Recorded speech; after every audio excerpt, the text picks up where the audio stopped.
This podcast is protected under the laws of the United States and other countries. Unauthorized duplication, distribution, or exhibition may result in civil liability, criminal prosecution, and the wrath of the tall man. Boy! Hey, let's talk about you, the ID10T community events at ID10T.com, like Russ Stevens, a.k.a. Cool Movies Darth, who has started a podcast called 90 for Chill, which Russ says is dedicated to movies with a runtime between 74 and 99 minutes, the time frame that I feel is ideal. Russ, I could not agree with you more. That is a fantastic idea. Russ goes on to say there are times you need a cinematic fix but don't have time for the latest Scorsese masterpiece or offering from a comic book universe. There's also times when you need a conclusion to prevent a binge costing you a whole night. My guests and I try to follow these guidelines as we chat up features that are definitely worth your time and are beyond easy to make time for. 90 for Chill, the podcast, can be found on all major podcast platforms at 90forchill.com, and that's spelling out 90, Ninety, 4 FOR, chill. So there you go. Thank you so much for sharing, Russ. Really great idea for a podcast. Events at ID10T.com for everyone else. Thank you for checking out 90 for Chill, the podcast with Cat Bus Russ. This is your host, Cat Bus Russ, and you can follow me on Letterboxd, find out what might be coming up on the show. My username there is CM Darth. That's C as in cool, M as in movies, Darth as in a Sith Lord, and you can follow me on Twitter and Mastodon at CatBusRuss. So this week, well, it's Labor Day weekend, so I wasn't going to be trying to drag anybody away from the barbecues, what have you, to do an episode. And I know I've been watching stuff, but I know it doesn't really feel right for me to say, and here's another episode of just me on my own. So I'm pulling out the archives.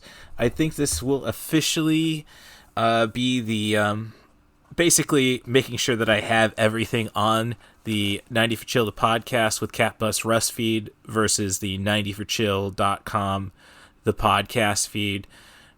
So just to say, if it's Podbean produced, that's not the feed I want you on, okay? Go to the one with the crazy kitty, not the one with the red bar over the logo. So there we are. And I'll just get to it then. I've said I didn't want to just be on my own for this episode, so I just pulled up some classic conversations I had with the Poetic Critic, just about 2 years old now. So not very current or incredibly current, because we're going to be discussing her favorite topic, Scorsese, and the need to end all big money cinema, I suppose. That's an oversimplification.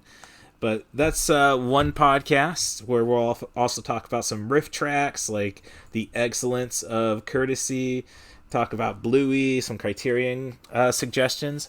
And then the second podcast we recorded was supposed to be about Wes Anderson's movies like Bottle Rocket and Rushmore, classics. I think he's very good at concise movies. Grand Budapest Hotel's another one. But basically, it turns into a conversation about how, oh no, what if Wes Anderson does Marvel at some point? And we kind of look into that. We also talk a little bit about the entire film Twitter thing and how it's anti-Scorsese and auteurs. It's all, hey, what can Disney do for you?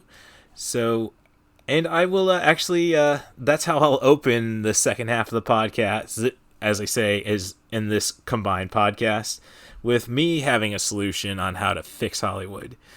But we'll get there when we get there. I'm looking to get guests on the show. I don't really know what my schedule looks like for the next couple of weeks.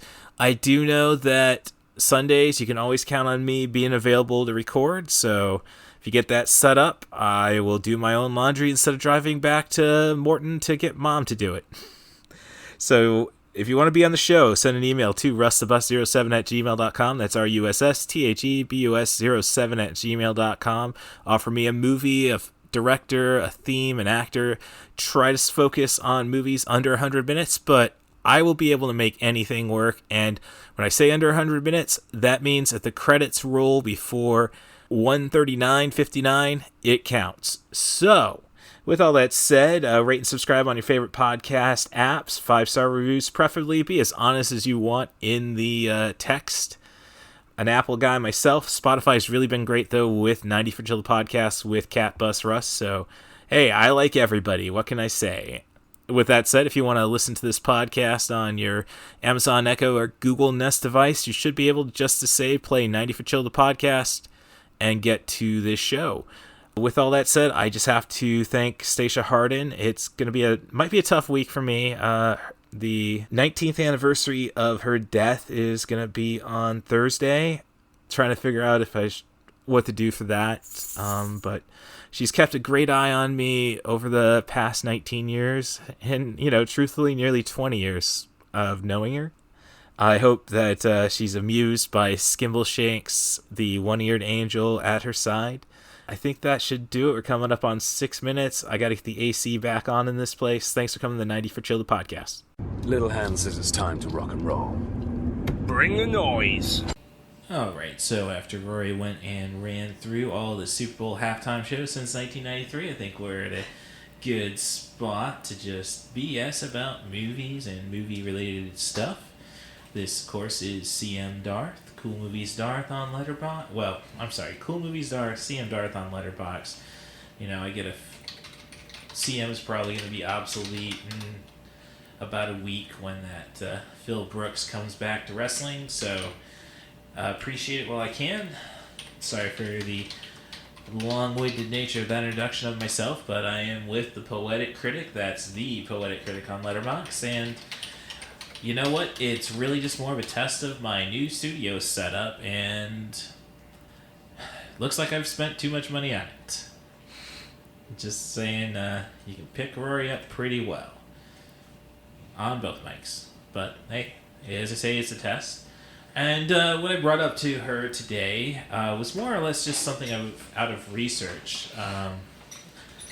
Just trying to get guests. When you start talking to them, you start trying to find movies that they're gonna get behind. It's like, oh well, Coraline's one of my favorite movies. All right, it's a little long, but we picked some of those other movies from, what's the name of that studio again? Leica.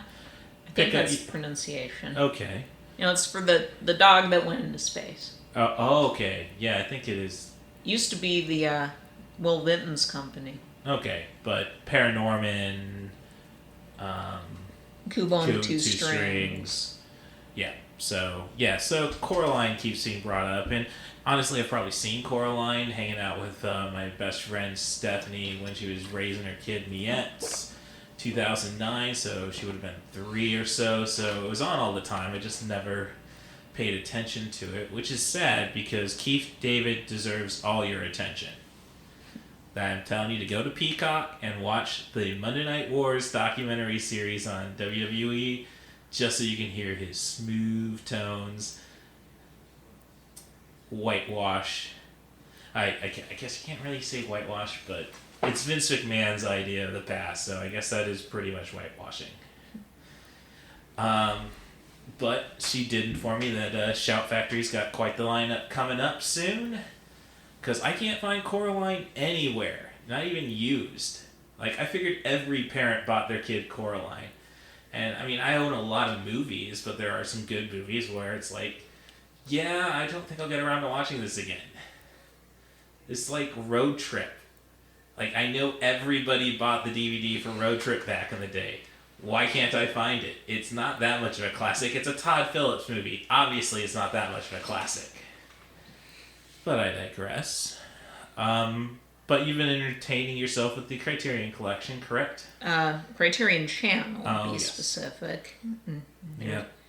There is lots of overlap between the streamer and the physical titles, Right. but lately I have been focused more on the stuff that's unique to the channel at the moment. Well, I did buy a couple of discs last time I was at Barnes & Noble. They did have a half-off sale. I thought they usually say for Black Friday, but They do the half-off sale a few times a year. okay.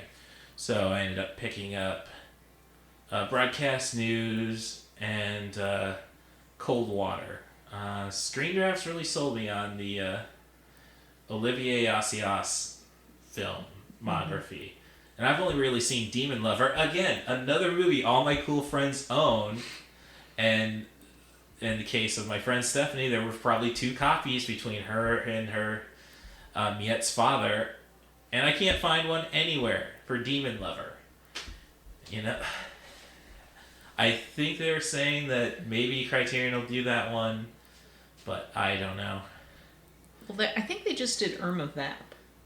Okay, so they're getting there. It's like Jim Jarmusch. Does he deserve, all his movies deserve to be in the Criterion Collection? Probably not. Will they end up there? Most definitely. I mean, I've seen bits and pieces of Ghost Dog, and it's like, well, this definitely isn't down by law by any stretch of the imagination. And what's the one, Night Around the World, or Night on Earth. Night on Earth, which it just runs long. Which again, it's Jim Jarmusch. Well, it's an anthology film. Right, and I mean, I love seeing Roberto Benigni kill a cardinal just by talking too much as a cab driver. I mean, they're all great sketches on it. I mean, stories. Right. So. Have you seen Mystery Train yet? No, I have not. Well, that's along those lines. Okay. Yeah, it has a bunch of the Jarmusch regulars in it. Yeah, I mean, that's really all you should be trying to do as an actor, is to somehow end up being a Jim Jarmusch regular. I mean, I don't know if Bill Murray's really done any good Jim Jarmusch movies. I haven't heard that many positive people about Broken Flowers, I guess, outside the critical circles. And we know that The Dead Don't Die was kind of considered bloated. Coffee and Cigarettes, though, always gets pretty high praise. And so what's been really big on Criterion Channel then? Well, the last month they introduced the Art House Animation Collection. I'm about a little over halfway through that lineup, although I had seen some of these films before they were grouped together like this. Mm-hmm. But also, they've been adding a lot of more kid-appropriate animation to the Saturday Matinees curated series, too. And a lot of these films are in the 90 for Chill parameters, not a little shorter.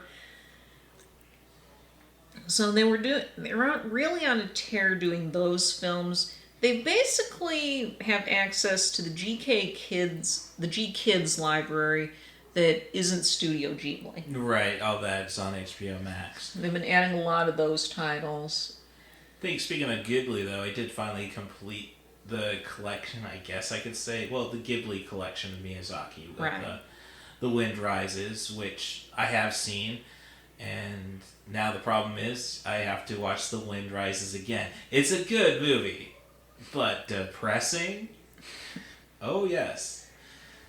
Just like, was that his farewell to Takahata? Like, well, he's not around to make all this, to really drive the cartoons into slitting your wrists. I better take a shot at it. But otherwise, the past few weeks have kind of been slowing down in my pace. Because I've had a really good pace going this year, and I've seen some shorter movies that might qualify, such as the original Scarface from 1932, which is very well worth a look.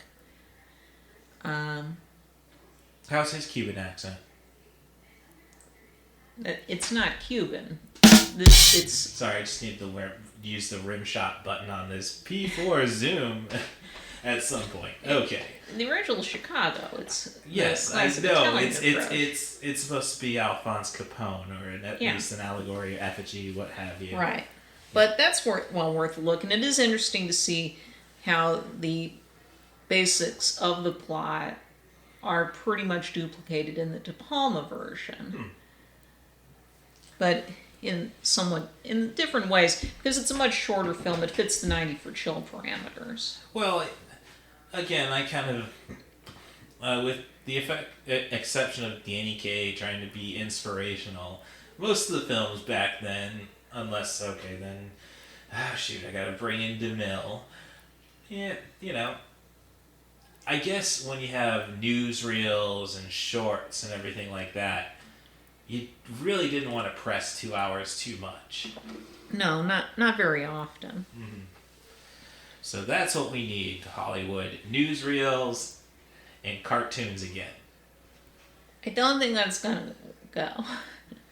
Well, we need something to bring people back into the theaters. As I say, $28 million for Suicide Squad. I'm just not building that confidence. I think Class Action Park on HBO Max fits in 90 for Chill. Oh no, there's a lot of documentaries actually. I was Yeah. at All American Wrestling, or I guess it's not AAW doesn't mean anything anymore. Like WWE doesn't actually mean World Wrestling Entertainment. Danny Daniels, my trainer, always trying to be cutting edge, which is why it's the best show in Chicago. But I ran into Colt Cabana and bought some merch, and it was Wrestling Road Diaries 3, so I have the complete trilogy. And that one, Funny Equals Money, where he's traveling around with a bunch of comedic wrestlers. Mm-hmm. That one fits under 90, fits into my parameters. And I think it took Colt a while to learn how to do that, because the first Wrestling Road Diaries is nearly 3 hours long, and then he gets to about 2 in the second one. So, I mean, he's the most versatile wrestler, king of wrestling podcasts, so I definitely got to give that a look, and maybe try to weasel him onto this pod. I mean, he doesn't really have any love for CM Punk. I mean, put over another CM, man. It's weird that HBO, though, seems to be getting into this groove of documentaries about how the youthful nostalgia often comes at the price of human sacrifices between this, Leaving Neverland, and Woodstock 99, Peace, Love, and Rage. Oh, we're not going to bring in Alan V. Farrow? I guess you could bring that in, too, but I'm thinking more of the happy, fun, youthful 80s sort of attitude. All right, yeah. Because that's a big thing in Class Action Park, is that it does make a big point about, for a lot of teenagers, Action Park was the most awesome place in the world. And so, hearing some of these stories in hindsight, it can be hilarious, such as the story about the bumper tanks ride, where you shot tennis balls at the other person's tank. And that is now a World Wrestling Entertainment prop on SmackDown. Did anybody manage to light the balls on fire, is the question. No. Fire and bloodshed, that's AEW's thing. But at the same time, it points out that a lot of people died at Action Point for reasons that pretty much boiled down to an absolute unwillingness to care about what happened to people there in the name of having fun and in the name of being cheap and making money. Because it's clear, the guys who ran the place had high connections that allowed them to run the park as long as they did, even as it was straining the town's emergency services. They bought a fleet of ambulances for the town because insurance, that's how bad it... We'll not even get into how they got around the insurance thing. Oh, well... It was rotten corrupt. It kind of makes... After watching this Suicide Squad, it's kind of like... And James Gunn didn't direct the adaptation? What was that? Action Point, which is the one John Knoxville did. Right. I guess that would be more Spike Jonze' frame. Either way, they would get the graphicness down. So was the Suicide Squad the third? Well, I guess it'd probably be like the fourth DC movie you've probably seen. Because I know you've seen Shazam, right? No, I haven't got to Shazam yet. Okay. The only ones I've seen besides the Suicide Squad without a riff tracks are Wonder Woman and Aquaman. Okay. So I've kind of come in late on this. I feel like I haven't missed much by not really paying attention to the earlier installments. I think the Snyderverse by that point's been pretty much flushed away, so I think you're fine. I did not appreciate, but again, justice for Boomer, man. I mean, Second Chance Movies podcast I listened to with former guest of the podcast, Jessica Quaz, did not warrant Suicide Squad a second chance. I think some of the characters are so worthwhile that you gotta at least get some exposure to them. So I'd say give Suicide Squad a second chance. And then they go, but as I told Rory, they decide to just go and basically say, screw the first movie, despite the continuity is there, and just wipe out anything that you may have loved about it. Not going to give up any more spoilers. I'm just going to say justice for Boomer. No unicorn, no energy drinks, just... So, let me go through my notes. I've been chatting, trying to prep this up. So, but it's been fun. Rory's definitely pays more attention to film Twitter than I do. I just, with my Twitter, I do my best not to be one of those people to follow 300 things. I just want to, those who follow me, I want to, if I think they're cool, follow them, and just a little community feel like that versus basically all the trolls I find whenever I'm looking at AOC or Representative Omar's Twitter tweets. That's what they're called, that come up in my timeline. So it is fun to know that the trolls now recognize me. But I will say that is something that I needed Wreck-It Ralph, Ralph Breaks the Internet to remind me of. Never look at the comments section. But with Rory, film Twitter is pretty much nothing but a comment section, correct? More or less. I mean, there are some very friendly people there, and it's fun where we go into sunshiny recommendations or bringing up old ephemera and photos or promotional material. Like, people like Nitrate Diva or Movies Silently have very charming Twitter feeds on older movies. Mm-hmm. And you did recently discover somebody posted an article of Martin Scorsese recognizing one of the two patron saints of 90 for Chill and David Cronenberg.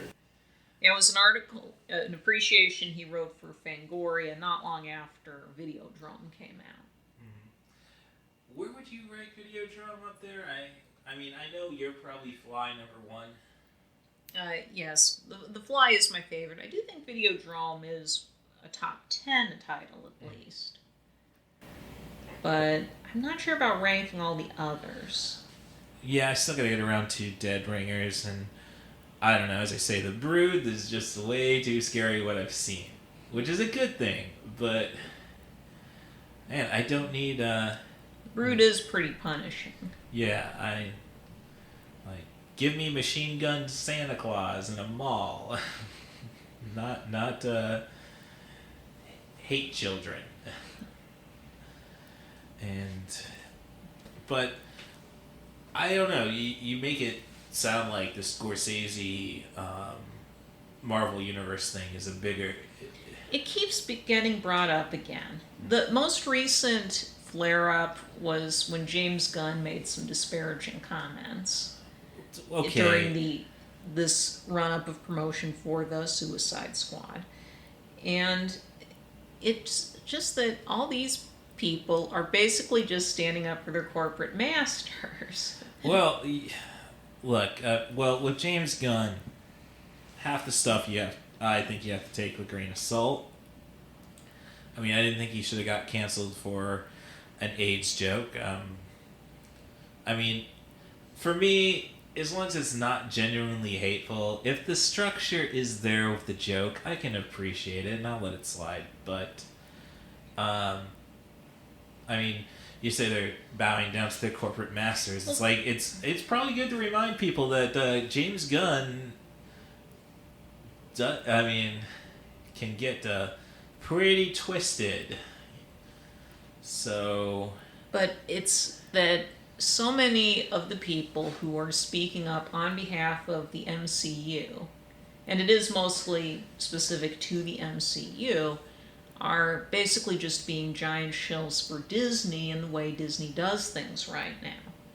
And we didn't really have that kind of loyalty before to a corporation as opposed to the creatives. These people aren't standing up so much for the individual directors of these films, or much less the writers or other creatives, as the Disney content-paced machine.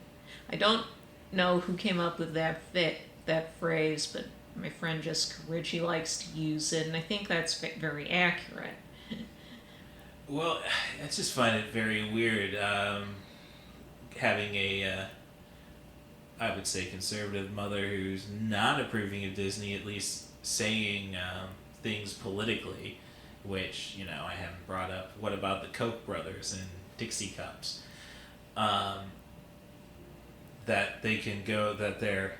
I just can't help but see the irony that we have a company that's doing their best to be open to the world. That's part of it. They're only... My friends like Jessica and many others have pointed this out many times. Disney will only go so far because they want to be open to the world. That means they're also kowtowing to more conservative governments, not only in this country, but to appeal to markets like China in particular.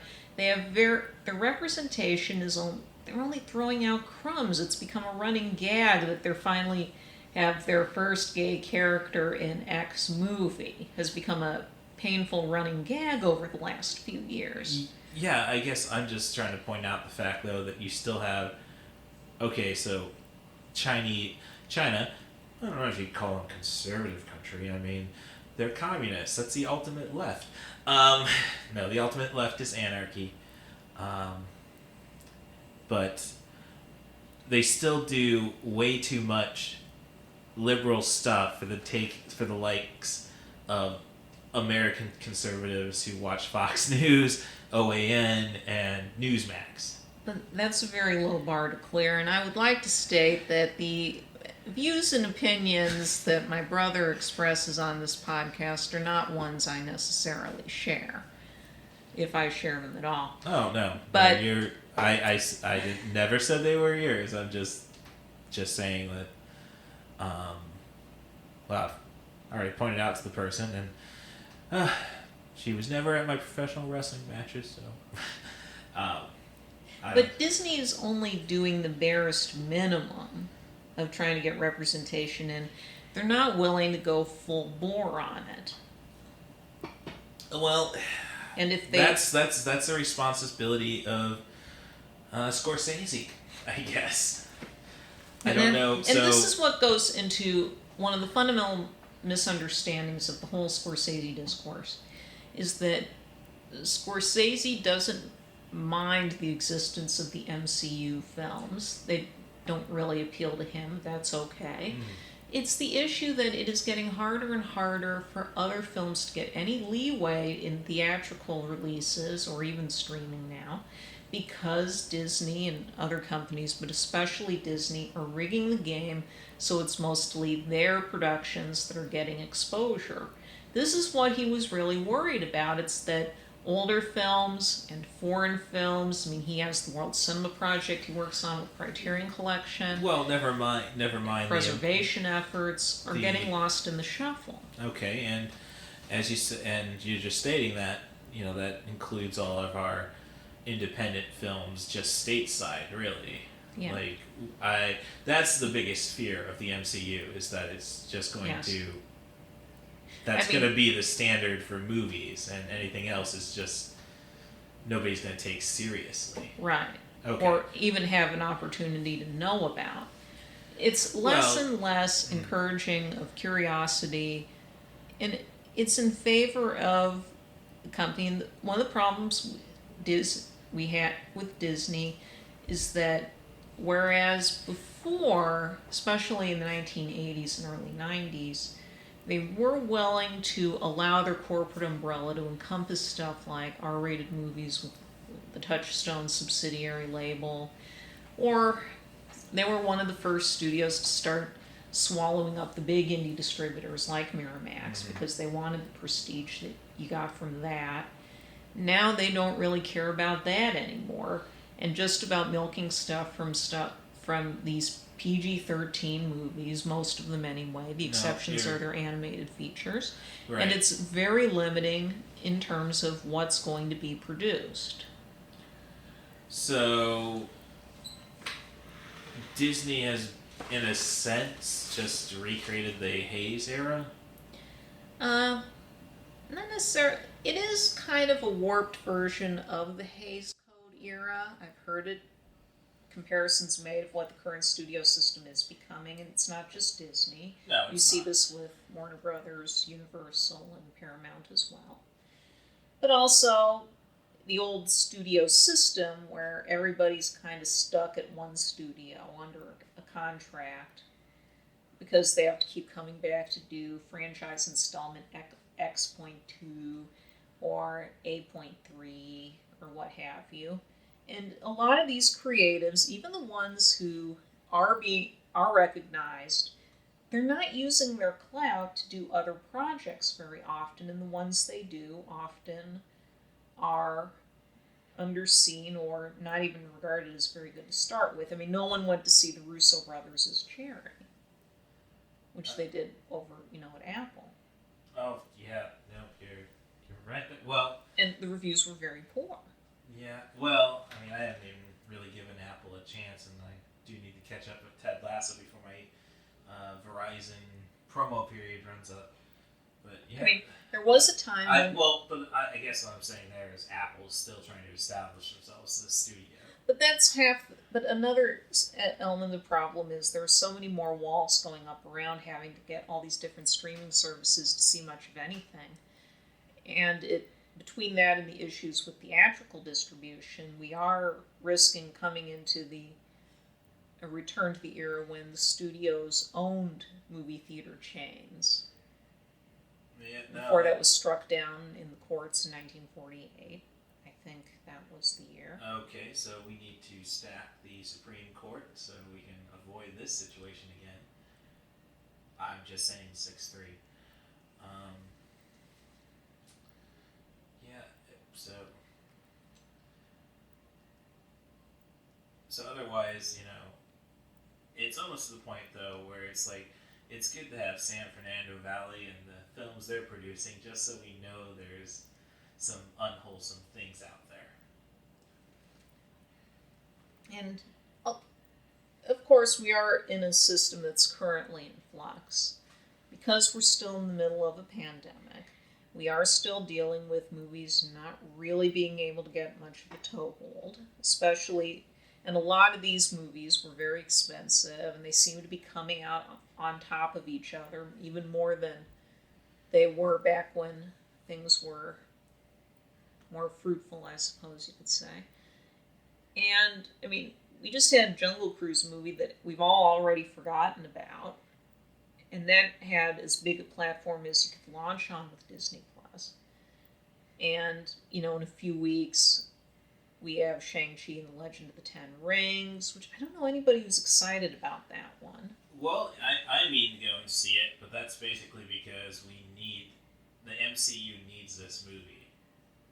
How did they need this movie? Well, though? okay, I guess you can go and say that's coming back to the false sense of liberalism.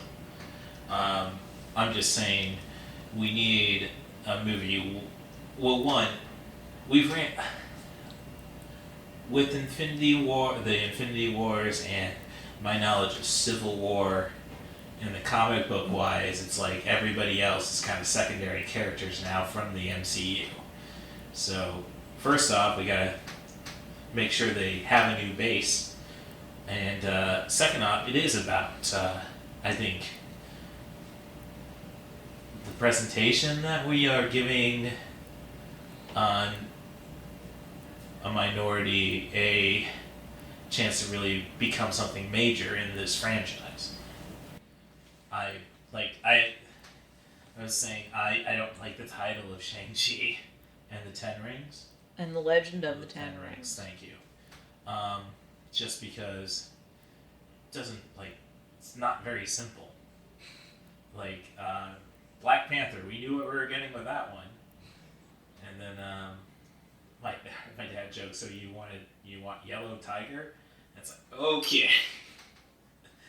Yeah, no, Shang-Chi is fine. So yeah, twofold. We need to bring new characters into it, unless you want to get the Defenders from Netflix. And a lot of people weren't happy with Iron Fist, which Danny Rand is a white guy. Okay, that wasn't a whitewashing situation. He was basically Matt Damon in Great Wall. Your white hero, and I think we're past that now, hopefully. But, we have Shang-Chi coming up next, and not 2 months later is the Eternals movie, which we have to see for Jack Kumar Nanjiani. I mean, that's a selling point, right? and that goes into another problem. What few people we are getting out of the independent scene who are getting any traction inevitably are getting subsumed by Disney. No, you're absolutely right about that. I mean, some of the film Twitterers I follow, like Bill Smiley as well as Jessica, pointed out that's not good either. Like No. Chloe Zhao doing Eternals, and it doesn't look like a very interesting movie. Okay, well that's just... I mean, all the movies are flattened out to have the same washed out gray look. They never try to go for the colorful beauty of their inspirations, even as Black they're getting Panther. into these more... That's an exception a lot of people like. Okay. But then you get... Oh, I don't know who said it, but oh boy, look at all these colorful Jack Kirby artwork, and then the movie gives us, I hope you like the color gray. You see, I don't know. I think your DC EU is kind of blending into your MCU. Like, it's Shazam. That is definitely... that ended up definitely being, oh yes, this should be bright and colorful. And then, no, this has Mark Strong in it, meaning it's got to be gray. I recommend Shazam. I thought it's a good little comedy. I think they could have gone a little more gremlin element with it, with some of the violence you do get to see in that feature. Like, but I don't know. I have not followed up on Joe Dante since Mom suggested watching Second Civil War, and so I haven't watched his Master of Horror. But for your loyal listeners, I did pick up Stuart Gordon's Master of Horror episode, so I'll get around to that at some point. So, and then you have... I mean, it's not a very interesting lineup for the remainder of 2021, because I was looking the other day, thinking, depending on how this next current wave of Delta crests and all, maybe I'll finally get back to movie theaters at some point. But for the rest of the year, there's just not a lot out there coming down the pipe. They are finally getting around to the West Side Story remake helmed by Spielberg, which could be very good. Well, if it's anything like, if you wait for like the last weekend of a movie, like I tend to, okay, let me check to see the showtimes for Spiral this week, and there's 2 shows. Okay, that means I better get out But there. if you and wait... I'm just saying, then you don't have anybody in the movie theater with you, and you feel safe from all that Delta bomb. But by then, all the discourse we get around Twitter that's so toxic now, or even in other film journalism venues, Drew McWeeny has written a lot about this in his newsletter on Substack, formerly Dangerous. It is such a broken system, and waiting to see a movie kind of ruins it, because everybody's been torn it to bits by that point.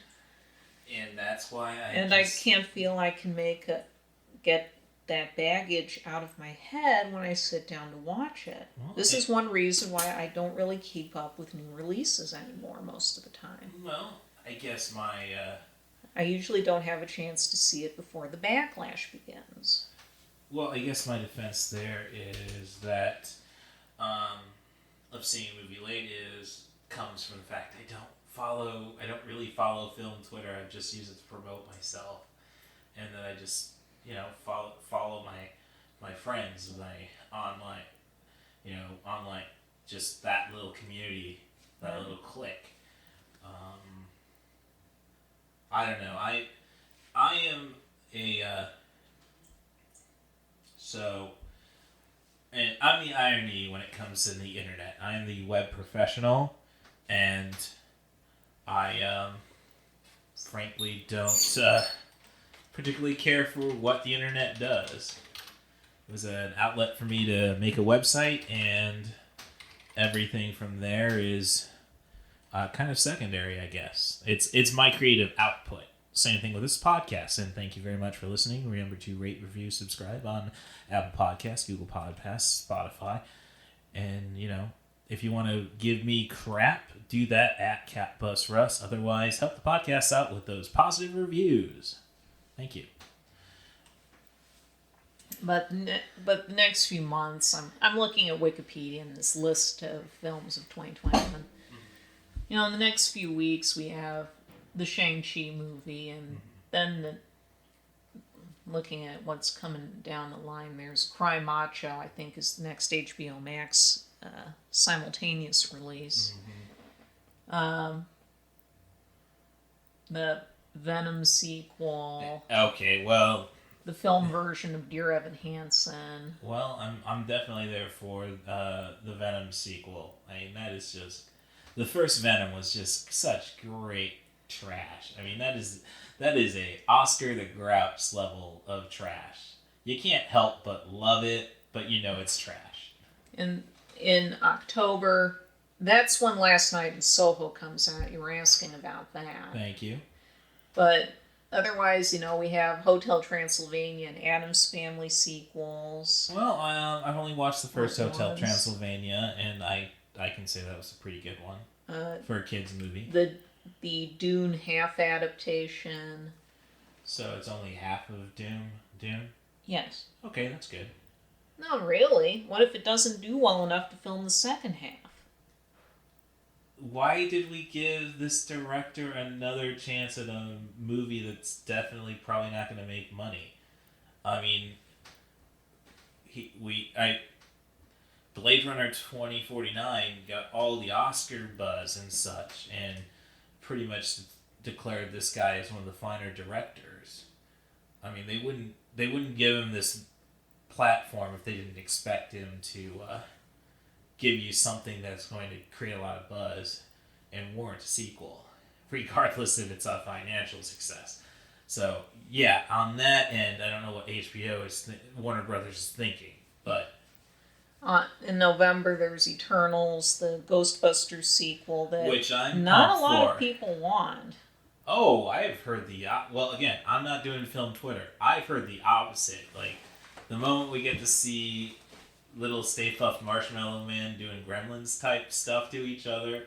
But how's that supposed to work? As Drew McWeeny pointed out, Stay Puft Marshmallow Man is a form of Gozer. Yes, and that in the trailer you get to see Paul Rudd trying to outrun one of the dogs.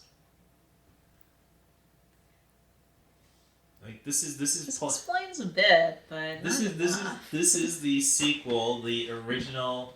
The kids who got warped by watching a movie that should have definitely been PG-13 in 1984. Well, that's the thing. We're not making movies for a general audience anymore. We're only making movies for people who buy the merchandise. And that's not a healthy attitude. Okay, you start knitting up your...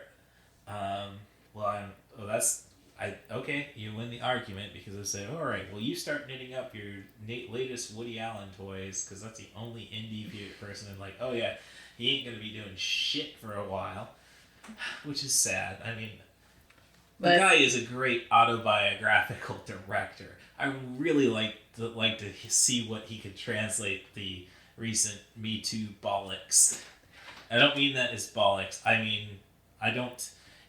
Woody Allen's a tough subject for me just because I think I fear that I have a bias because I am such an admirer of his work that because I had this argument with a coworker about how leaving Netherland is pretty much going to be the definitive word on him. Why are we still selling his merchandise and shit? And she said, no, that was a money grab. And it's like, okay, that could be your own bias, trying to protect yourself from realizing that you are, like, Michael Jackson. If you get brought to criminal court once, that means you may not have done anything wrong, but don't do anything that'll possibly... Why are you back in court, Michael? I'm sorry. Woody Allen, I know that, honestly, this was all litigated back in the early 90s during the divorce and all that. So I got my own bias issues, which I kind of fear might muddle that. But again, a lot of the movies coming out last 2 months of the year, like Top Gun Maverick, more Kingsman and Sing movies. Yeah, well... There's another Resident Evil. I need that reboot, thank you. And Spider-Man No Way Home is one big Christmas releases. That's this year? Yeah. Well, there was a huge backlog of movies. Yeah, but that was 1990. I mean, the last Spider-Man was 2019. I didn't know they immediately went to work on No Way Home. Yeah. Because especially when we keep still hearing, oh, guess who's coming back from the Raimi series for this one? Okay, well... And there's still a lot of traditional Oscar bait on the way. Right. Like, there's House of Gucci from Ridley Scott. That's another one that so far hasn't had a lot of positive buzz from what we've seen released of it. I'm sorry, can we refer to... This is Adam Driver, correct? Yeah, but also Jared Leto. Oh, okay, but I don't know what to think of Jared Leto. I mean, the guy has talent. Rarely seen, but it's there. But I will refer to John Oliver when it comes to any buzz regarding Adam Driver movies, if you're familiar with that relationship. And there's another Disney animated musical, Encanto. Okay, maybe I saw a trailer for it or something. This is the one about the family, the magical family in the magical house in Colombia. But of course, our poor heroine is the only one without magic, which means that there are only two ways the movie can end. Either she's special because she doesn't have magic, or she's actually magical. So, do we want to start taking bets on that? What's the over-under on that? I don't know. Like, But I'm tired of how all the Disney in-house movies lately, or most of them, if they're not sequels, they're just doing all the hack YA fantasy plot and middle grade novel fantasy plots. Look, I'd rather we just... I don't know. I'm not a... Because of those plots, I really... If Disney can keep... I don't know. Maybe Disney can be the keepers of this, so I don't have to worry about hearing about stuff before and people getting all hip and such about their YA that's going to be adapted soon. Like, no, it's YA. It sucks.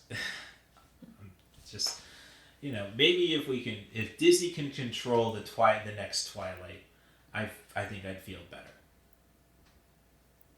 You have very low standards.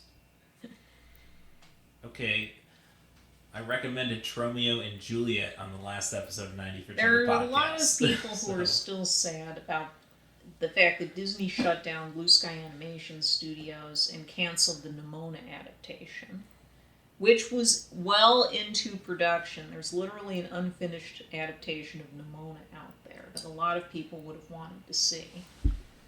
Maybe it would have only been a cult thing, but that wasn't really fair to the creatives. Oh, well, I mean, I don't know what to really think in the end when it comes to the Disney merger. I'd rather Disney have all these properties than News Corp. I mean, the devil that squeaks is better than the devil that sexually harasses, I guess is what I'm getting at there. Or I guess I'd rather my devil be a mouse than a dirty fat rat. I'm sorry this is turning into something of a downer episode. I had my notes taken from today, and what is that series like? I don't know. I'm still disturbed by the retarded egg we got to experience today. You showed me today. The riff track short. Yeah, well, I thought it was the Mads. Or No, was that was a riff track short. Oh. We looked at some other stuff from the Mads are back for those wondering. Right, so this was... Courtesy a good example. Oh, gosh. You see, I didn't even pay attention to the title. Oh, man, they really laid into those puns. Yeah. But it ends with the non-courteous egg, Benedict. Yeah. Oh gosh, so now I just realized, well, maybe they were trying to be clever besides the egg joke associated with Benedict Arnold. Falling off a slide and cracking himself. And I'm sorry, it's comedy gold when we're like, oh, he's got massive head trauma. And having our riffers doing stereotypical Down syndrome jokes ends up working, but it's kind of disturbing. It's that, you know what, all we need is the right circumstances, and it's the truth. One of my favorite opening jokes in riff tracks isn't so offensive, but it's the one, walking to school made mandatory viewing after the fat kid got run over by the ice cream truck. Yes, I'm just saying, like, it if it writes itself, just say it, I guess. So, again, riff track saves the day. That kind of joke's more the attitude of the classic Onion headline. Cool toy gets recalled because of 3 dead kids. Well, that reminds me, because I did talk about it with JD from JDHD series on YouTube about my time at the McDonald's National Customer Service line and how we didn't recall any of the flaming, I should say smoldering, Simon the Chipmunk Chipwrecked toys. I kept bringing it up to the customer. Did anybody get hurt? Oh no, we just want a replacement toy. Alright, please hold one moment. Okay, sir, I just got a call about, another call about a flaming Simon from Alvin and the Chipmunks toy. Did anybody get hurt? No. Then just send them a new toy. Does this have anything to do with those little rollerblade Barbies that had the sparks that came out of the wheels? Well, I guess that was a gasoline issue, I thought, too, that led to that. Well, anything that could be potentially sparking, like, hairspray or lacquered surfaces. Right, something flammable. Yeah. But, no, I guess I don't know. The promotion was done by the time I got out of there, so anything that happened afterwards, I mean... Look, I did my best to protect the children. Somebody thought about the children, and I got paid less than $9 to do so. So, thanks for bringing it back down. Right? So let's see then. So you're not excited about anything new. Do you have a 90-minute suggestion, perchance? I would think that if you do have Criterion Channel, I haven't had any outright disappointments, well, major disappointments. Some of them are only, good, not great, out of the films they're featuring on Art House Animation right now, and a lot of them are 90 minutes or less. Okay. So, As you said, maybe some disappointments because it might not be great, but you can always count on the Criterion Collection for the most part. Yeah. I will have to say, though, I do need to check out Carnival of Souls, the Criterion take on that, because I mean, I can see where it's a classic, but I can also see why I paid $14 to watch Mike, Kevin, and It's a film that's Bill. well suited for a riff tracks because it is very quiet and you can Okay. have. It's a very quiet film. No, very true. Yeah. And what can be eerie can just as easily be warped into an alternative narrative. I've always liked how Drew McWeeny said that when something like MST3K is at its best, it basically creates an alternative narrative for the movie. And with Carnival of Souls, that's a movie that lends itself very well to that because it's very spare, quiet. It's a Z budget movie. Right. It was this tiny independent thing. Yeah. So it does almost play more like art house film than a traditional horror film of that period. Okay. So It's So well made enough to be interesting, but at the same time you can do stuff with it. So that's kind of like I think we kind of just discovering MST3K, say 97 or so. I knew about it We before knew about it, 1996, but yeah, that 1996 was the year that Rhino started doing the video releases. Okay, well, I was saying 97 because I remember we were in Buffalo, New York for Grandma and Grandpa's 50th wet That was fit. when we were able to see some of the more recent episodes. Yes, but what I was bringing up is the fact that we're in a hotel room just waiting to go and do something in Buffalo, and Independence Day came on. And, Right, 97. Right. Yeah. And, you know, that was like... By that point, we knew enough about... We knew well enough how a good riff worked that Yeah. we could start adding our own jokes. Right, so we could totally rewrite the narrative. Yeah. I mean, which is the beauty of riff tracks when you get a major title. I mean, there are questionable crap. Go see Batman v Superman, Dawn of Justice, the entire 3.5 hour cut. It is worth it. But you definitely have Jurassic Park would definitely be something easily laid out for Independence Day. Yeah. Basically anything that was... That really tells you how we need to worry about cinema if any kind of blockbuster could be rewritten. Or we need to reboot the Muppet Babies properly to set things right. What problem do you have with how they decided to just do a more traditional show for Muppet Babies? Something a little more feasible now. It's not bad. I'm not gonna... But it's not what I grew up with. I want my nieces and my nephew to be as meta as possible, and I don't think... We have too much meta as it is. Well, I I'm think still we need to disappointed bring at Disney for more taking pure out poop entertainment. jokes from Bluey cartoons. They haven't taken any. Aww. Yeah, I didn't no, know they they'd were... censored any of the Yeah, Bluey no, shorts. they were. It was a Watch Mojo video, what you can't see, and so obviously you get stuff like you can't say don't smack with the babysitter if you're watching Adventures in Babysitting. Mm-hmm. And of course they put a bottom on Daryl Hannah. Right.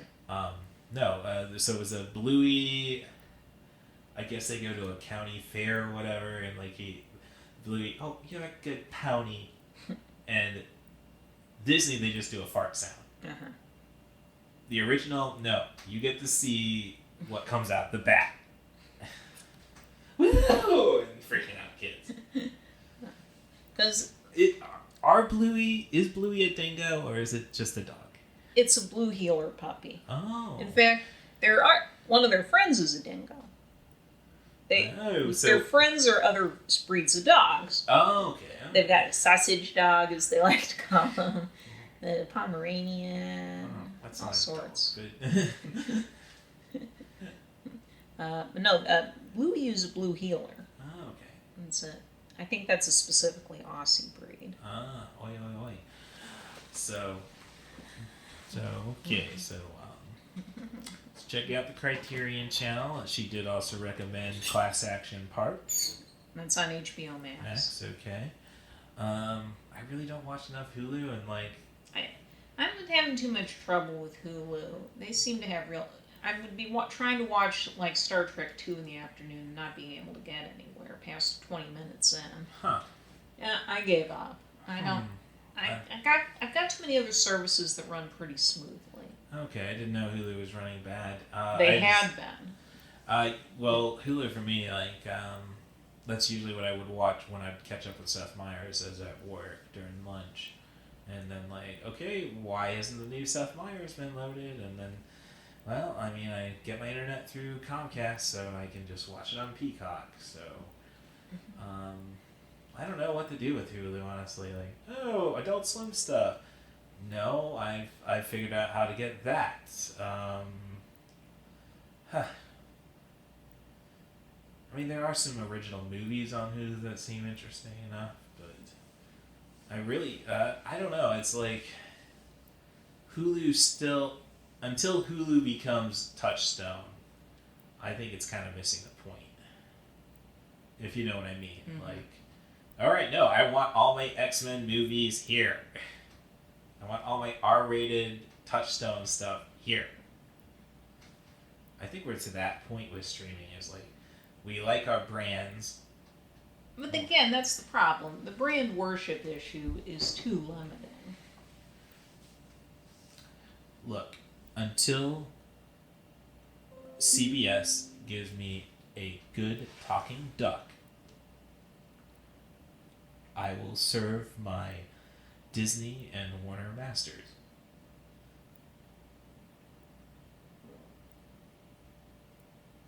I don't know. I think that's a good place to end. I think that's a good theory. Yeah. Well, you want to wrap it up here? That's fine. No. Well, thank you very much, though. So, you are on Letterboxd. That's your primary social media at The Poetic Critic. That's The Poetic Critic. You can find me on Letterboxd, CM Darth. Twitter at CatBusRuss. As I say, give me all your grief there. Give me all the 5-star reviews elsewhere. And I mean, it's an understanding. I will give about any podcast a chance.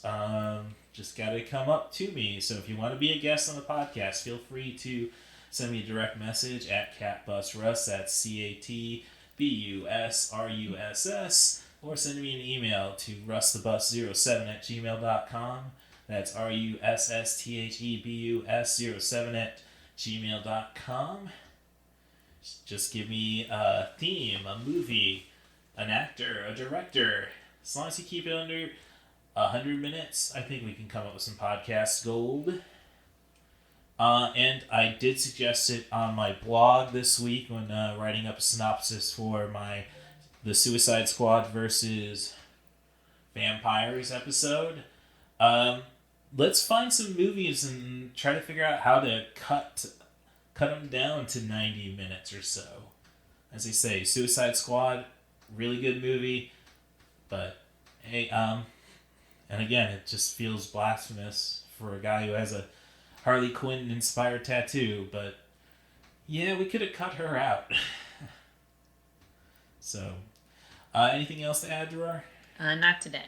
All right. Well, thank you again for turning. It just doesn't work as well, the old adage of turning chicken shit into chicken salad, when we were talking about eggs. That's how you turn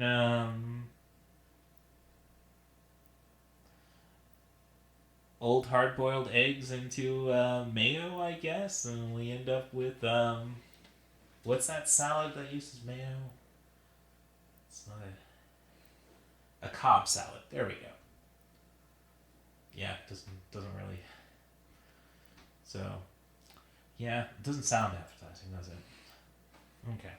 Well, thanks again for listening, and thanks for dealing with the new podcast setup. This might just be a one-off. I imagine once we take this on the road for Wizard World and C2E2, it might be a different story.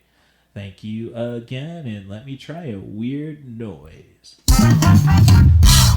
Yeah, jazz horn wasn't that great.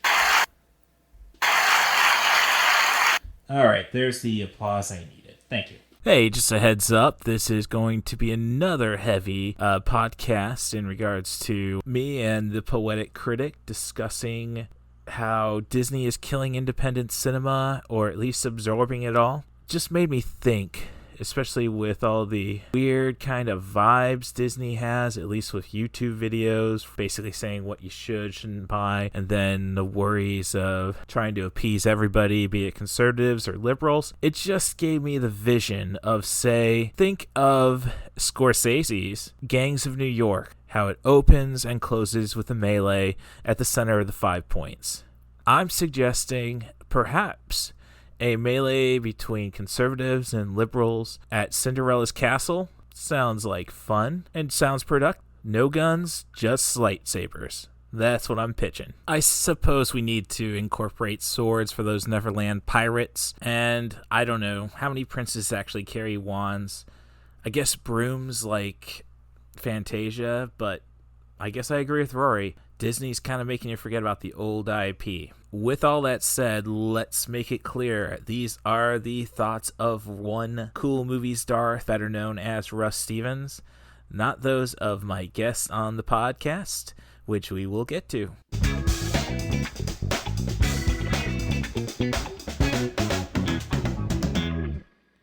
Well, I don't think funky's the proper transition I'd like to go to with this, but who knows with the subject matter of the podcast tonight, or whenever you're listening to this. Time is relative. Some TARDIS bullshit, I guess. I mean, I'm with a Doctor Who expert again. This would be the Poetic Critic, and this time we actually have a concept instead of just chalking your ear off. And let me apologize for last week if the earballs comment was a little confusing. I knew I heard it somewhere.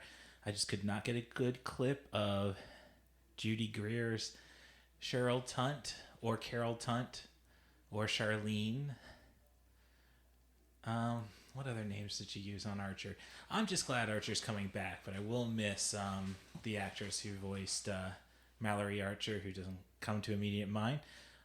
But you know what? If anybody wants to talk about the sub 90-minute, 100-minute movie PCU, I think Jeremy Piven's about in a position where we need to look back and possibly remeasure him, his humanity. I'm just blaming it on Mark Wahlberg for coming up with the Entourage idea, but nonetheless, this is 90 for Chill, the podcast. I am your host, Cool Movies Darth. You can find me on Letterboxd at CM Darth. Does that guy who sold out United Center have his own letterbox? I challenge the CM Punk. But you can just call me Russ Stevens. Everybody else does. It's worked for 41 years, except for some annoying customers who at the bank who, hey, my name tag is on the placard. Where's that? Where are you getting that extra syllable? I think it's a power play by someone who's actually a therapist. So, I don't know. Control freaks. What can I say? Well, I've BS'd enough. So my guest this week is, once again, the Poetic Critic. That's the Poetic Critic. She is my big sister. And I just brought up the thought, well, it's really just a comedy of errors how we got here. I did my best to try to get people to sign up for this podcast to do an episode with me. And in the end, I just found out my sister's schedule and like, oh, well, I'm on vacation technically, so this should work. And then I start getting the calls back. And you know what? There's a lot of love for James Gunn right now. And one guy wanted to focus on Slither. Another guy just wants to focus on his early works, which has been a desperate search for the movie Super. So far, no luck. I did find Coraline and Road Trip finally, but that's another story. So it looks like I'm going to have to pay that $3.99 rental fee on iTunes, but hey, I got my setup so I can go and dub it on a cheap little DVD. So that is my week, I guess. Maybe I'll go up to Milwaukee for AEW. I don't know. What's your week looking at, Rory? I don't really have anything going on. I'm mostly going to be working. Okay. All right. Well, your workplace, as vague as I can possibly be, actually seems like the type of place that I could see a Wes Anderson movie taking place in. I don't know. Oh, come on. The hilarity with what could happen in your place of work. I don't think so. Oh. Well, I mean, it's something he hasn't done yet. Right. You know, the best I can do is a Rushmore joke, and again, I'm not going to expose the Poetic Critic's personal life. You can find her at letterbox/ThePoeticCritic. That's ThePoeticCritic. Do you think we should start using handles and usernames and spelling bees? I don't know. Because, I mean, yours is a tricky one because you got that C followed by a C, no space. It'd be funny to see these little Indian kids and Asians and everybody who's kicking our butts trying to have them to say space, underscore. Well, didn't Conan O'Brien run that into the ground with the slash gag he used to have on his show?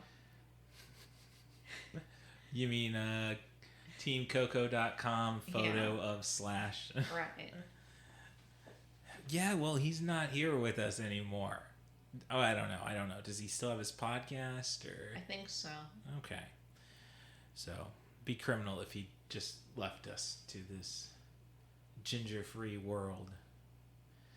So, when it comes to Wes Anderson, I guess my first exposure to him was the Royal Tenenbaums. And when I first saw it, gosh, that'd be 13 years ago, approximately. His movies pack in so much dialogue. The movie doesn't cross that hour 50 mark, but it sure packs so much stuff that it feels a lot. They can feel a lot longer than they actually are. I think there's a feeling of epic, and again, this is primarily just dialogue being spoken.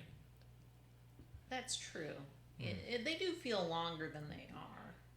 That's not necessarily a complaint. No, not at all. I mean, the Coen brothers are very similar. They are. Coen brothers. Especially early on, some of their films are pretty short. Oh, yes. Blood Simple, definitely. I think you could say the same thing for Raising Arizona, and you've got Prison Breaks and Bikers from Hell. But really, now I'm saying my first experience was the Royal Tenenbaums, and I mean, as I say, it's the last great Gene Hackman, so you can understand why it's held in such high regard. And Bill Murray is perfect as always. It's almost like Wes Anderson is stepping on every Criterion member's toes, in the sense that, as I said last week with Jim Jarmusch, seems like there should be an extra syllable. Like, to be in his film, regardless of the quality of the film, is a badge of honor. And I think you'd say the same thing now with Wes Anderson. I mean, Bill Murray being constant stalwart. I mean, you would probably say the best of them have Jeff Goldblum in some form. Well, I haven't seen all of them yet. Well, I'm also really high on Fantastic Mr. Fox. He's not in that. that's that was almost like didn't really have a good dialogue coach. Just like, okay, fewer. I did see a T-shirt recently, which was just a guy wearing it. It said, "Life finds a way." Yeah. Complete with the. Oh yeah, that's pretty common now on the official merchandise. It's, just kind of surprised me more than anything, like, nerdom and how it crosses over, and that it was a big 260-pound black guy. Like, we're not that different. So can we stop? Okay, Rory doesn't want to get too political with this. I'll just say white people are not marginalized, and if you blame marginalized people for anything, you're an asshole. And scene. But I was also talking to Rory earlier about hearing about black wrestling Twitter on the Masked Man Show podcast, and like how a wonderful place it sounds like it is. The same thing with the Daily Show when they've had Roy Wood Jr. talk about black Twitter, and it's like, oh, they self-police well. It's like, we just ruin everything. Or was it ruined to begin with, and we're just preventing people from changing it? Man in the mirror, man. Okay. But, screw Michael Jackson in this event. We're talking about Wes Anderson, and if you want somebody who has the best needle drop soundtracks. I don't know. There are a lot of good filmmakers in that regard. Well, I know it doesn't qualify for 90 for chill, but come on. An entire Portuguese David Bowie soundtrack. Well, that one is very good. Yes, that's what I was getting at. And then it has Jeff Goldblum in it, so I know you're a big fan of Fantastic Mr. Fox, which does qualify for 90 for chill, the podcast. But outside the animated world, you'd probably go with Grand Budapest then as his finest? Probably. Right. But I've only seen a handful. I've seen Rushmore. I've seen The Life Aquatic. I've seen the 2 animated ones. Mm-hmm. And I've seen Grand Budapest Hotel. It's only a handful of movies. Well, not quite even, but it's not like he's really been too epic at a filmmaker. I mean, it's weird in a world where we're always aiming for the next Tarantino. Not ThePoeticCritic. The rest of us hoping he doesn't do it, just calls it quit after 10 movies, which in his logic makes perfect sense. And it's just like, it's a go out on top type attitude, and I think that's actually rather admirable in my opinion. But he's really, look, he had Rushmore, so you had Bottle Rocket in 96, Rushmore 98, Life Aquatic's the next one, right? And I don't think that was... No, Life Aquatic came after. Oh, Royal Tenenbaums, 2001. So he's only doing a movie... Well, he works every few 3 years. years, yeah. So, he's definitely no Steven Soderbergh, who I think just has a problem putting a camera down. I mean, when you're as awesome as Soderbergh, that's not necessary. I mean, that's not a bad problem to have, but I know there's at least a divorce there. Not to pick on good old Steven. I think he spells his name properly. I could go on long rants about people who show up at work, at my job, do something. Okay, yes, look up under Stevens. Okay, you want us to do something really stupid, and you can't spell the name right. So, it's not an F sound. So, well, so I think I did my best. I think the only one I did not catch that fits into that time frame of 90 for chill would be Moonrise Kingdom. Right. I still need to get to that. Yeah, one. I do too. It just... things get weird when you're using kids, I think. Right. Especially with Grand Budapest could have been a PG-13 rated movie and would have suffered for it, but you could have definitely done away with a lot of the language, elderly boobs. I don't know if Adrian Brody's really great for Wes Anderson. I guess he's like, well, I couldn't get... Well, it's like Wes forgot about Luke Owen once he got a hold of Adrian Brody. So, but so for this binge for this episode, I did. It was also one of them was also my Netflix DVD. Another one was a cheap purchase, and this is really where the Coen brother comparison sets in. You could definitely see it in Bottle Rocket. I mean, when you look at Blood Simple being a movie in Texas about murder and such, or trying to get away with the perfect murder, I guess, do you think Hollywood would be better with great criminals, or we need these lousy ones? We need a mixture of everything. I don't think that needs to be a binary choice. Well, if you're a great criminal, say in the movie Heat with De Niro, usually you have to have that rotten egg in the crew, who's not a regular, Right. who screws everything up, and then rats you out. And to the that villain's credit, hey, you gave us one of the best shootouts in LA of all time. But I don't see Heat being up your alley. But I think I'm kind of disappointed right now with the podcast, the rewatchables. Like the first episode was Heat. The the 100th episode was the reheat, and the 300th episode was supposed to be basically they're going to keep doing it every 100 episodes until Michael Mann finally shows up on the podcast. And surprisingly, working in a bank, the trainer has not watched Heat. Or was it The Town? Either way, it's like, come on. So yeah, Bottle Rocket, kind of same formula, except everybody's pretty innocent and stupid. Which kind of, I don't know, do you think the Wes Anderson movies, which are definitely hand in hand with the Owen Wilson, kind of gave him that stupid attitude, that stupid appearance, or naive? I'm not at liberty to say. I haven't seen that many of his movies. Oh, I know you said, hey, tune it, hey, stick around, Haunting, he's gonna get his head popped off. That was on you in 2000. Well, that is true. It was on cable. We didn't know better. You knew his head was gonna get popped off. You're just mad because I spoiled it.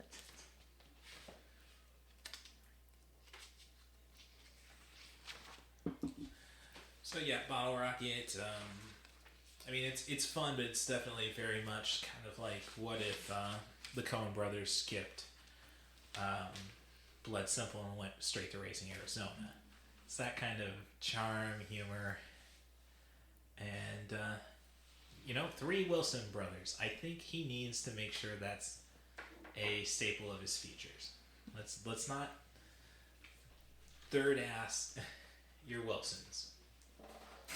Or 2/3 ass, because I know Owen Wilson wrote Rushmore, which, getting right to that, and the one that Rory has seen,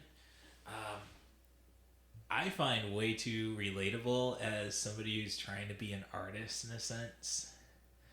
Not that, I mean, in the event that I tried so many things, like, okay, pro wrestling, and no. Screenwriting, no. Podcasting,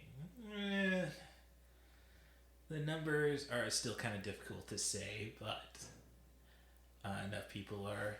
I see numbers. I don't necessarily see the numbers, so I'm happy. But I don't know. As a creative, did that have any touch you in any way? No, the film I enjoyed while watching it, but it didn't leave a lasting impression on me. I must have seen it not long after it had come out on DVD, and that would have been around 2000 or so, I think. You were holding out on me. I never took the time to look at what those Blockbuster DVDs were. This was before that. Well, still. Back when we were still renting stuff from the Movies America. I thought it would be Second Cinema at that point. I think. Well, whatever it was. I don't remember the names. Oh, come on. You're not going to give up on Village Video. That was gone long before then. Yes, but you have to appreciate getting those free Nintendo video game posters and what was Morton's thing with illegally using the Dennis the Menace characters? Like, they were always stuck on mascot stuff, even at like the Dairy Queen. That wasn't illegal what Dairy Queen was doing. But Village Video was sure riding the coattails.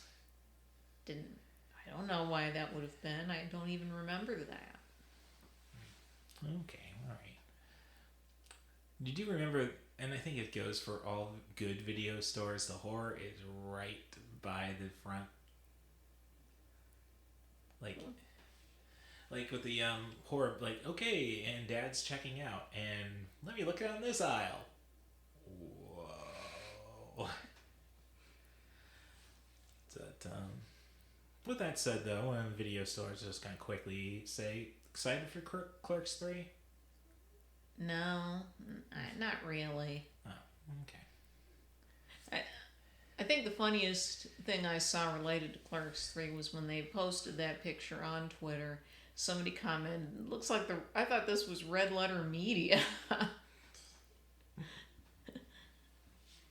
I'm not going to hit the rim shot on that one. But, Wish I could remember who said it. Red Letter Media, I'm actually kind of lost on that one.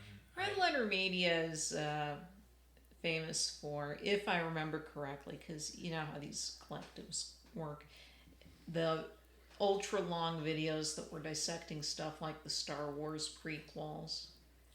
They also do shows like The Wheel of the Worst and Best of the Worst, some of which are very funny. Oh, I mean, give us Greg. That's what put Greg Kinnear. Well, got Greg Kinnear some notice. I can't really say that put him on the map. I would say the suit. Not that Best of the Worst.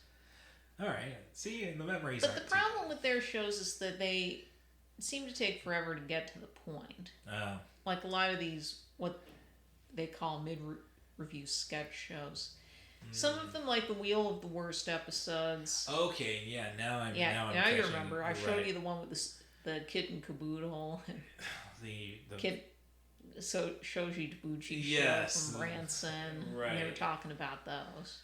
Okay, yeah. So, hey, what the hell? Give it a search on YouTube. See it for yourself. But yeah, I can definitely see that. But the thing that made them famous were the Star Wars dissections, and people, that kind of thing set a bad precedent. Yeah. As far as these hours-long response videos go. I've realized I'm not really a fan of those. No. So many of them are bad faith criticisms anyway. Right. Well, no, I stick to my 10 minutes ago at What Culture myself. And then you got the weird Geordie. Well, they do a pretty good job covering the Geordie accent.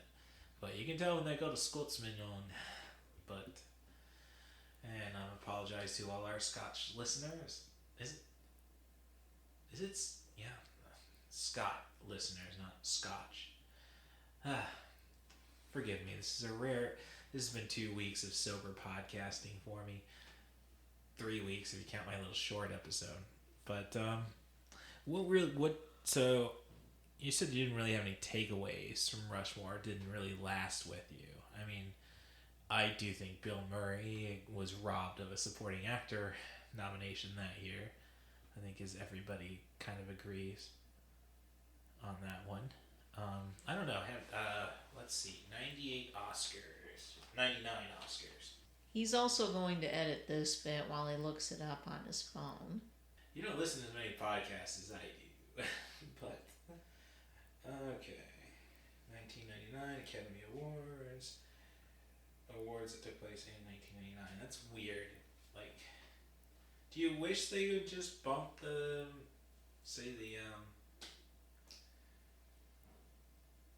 Oscar season to like the fall season just so we can get it, not have the confusion of 99 movies get their Oscars in 2000? No, it wouldn't. It would just make matters worse. Yeah, I'm a baseball fan. What can I say? Let's see. Hey, not a good picture of Roberto Benigni on Wikipedia. Yeah, Wikipedia really needs needs to work on their phone app. Best supporting actor. Okay, it'd be tough to get James Colburn's off that list. Ed Harris, nope, not knocking him off. Jeffrey Rush, he had just won an Oscar, so. Billy Bob Thornton, A Simple Plan.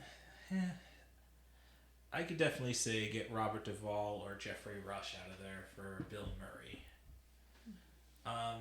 I don't know. I think the best thing about Rushmore, though, is that it's really a movie about friendship. I think, or maybe obsession, obviously, but I just love the line describing it. You and Herman were meant for each other. You're both giant children. These are the names that define our world. The artists who shaped our minds. The rebels who challenged our views. But of all these legends, there is one that stands above all others. I'm sorry, did someone say my name?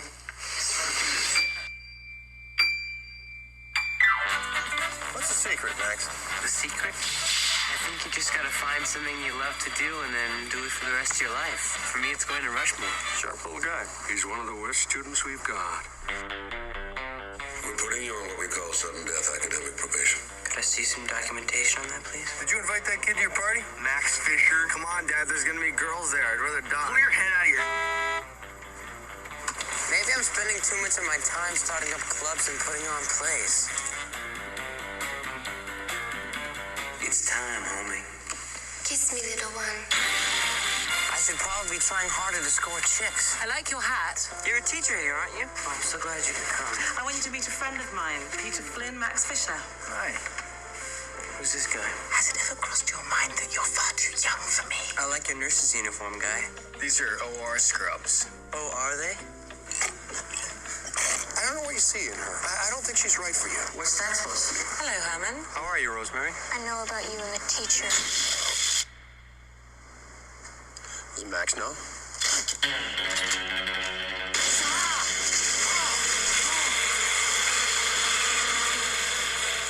He's about 5'3", 112 pounds, glasses.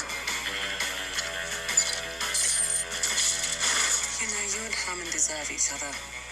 You're both little children. War does funny things to men. But you'll find a pair of safety glasses and some earplugs underneath your seats. Please feel free to use them.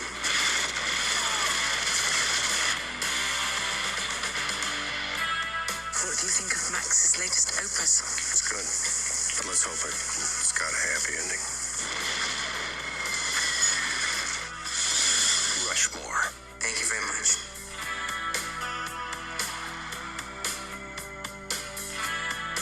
So that was very weird when it came to a trailer. It's weird because it's like trying to do an MTV effect for a eclectic movie, and all I think is the best word to say it in terms of Rushmore.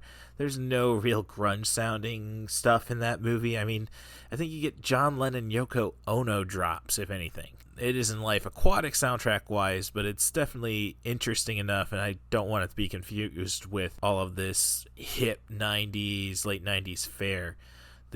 Let's make sure Gen X comes to this feature type. So I had to take a break, pause in the pod, and then I ended up failing to realize if it was recording again. I just hit the play button. I think I needed to hit the red button. We're going to find that out right now. So sorry that we're coming into this conversation as I predict mid-note, I guess. But thank you for your patience, and welcome back to the show. To be recognizable by the masses. I mean, there is Michael Bay, but that's just an exaggeration of what came before him, what his style is. With Anderson, I know the guy there are fandoms and there are also hatedoms, and he has a huge one. A lot of people seem to see his films as insufferably twee and cutesy and not concerned with characters or story. And I understand where they're coming from because he takes a very dry, stylized approach to the humor and the drama in his films, like in Life Aquatic. I mean, Life Aquatic is partially funny because everything's kind of at a remove of how intensely people should be feeling things. Well, I don't know. I step back and look from a movie like Life Aquatic, and it's like, yeah, maybe we shouldn't be panicking too much about being held hostage by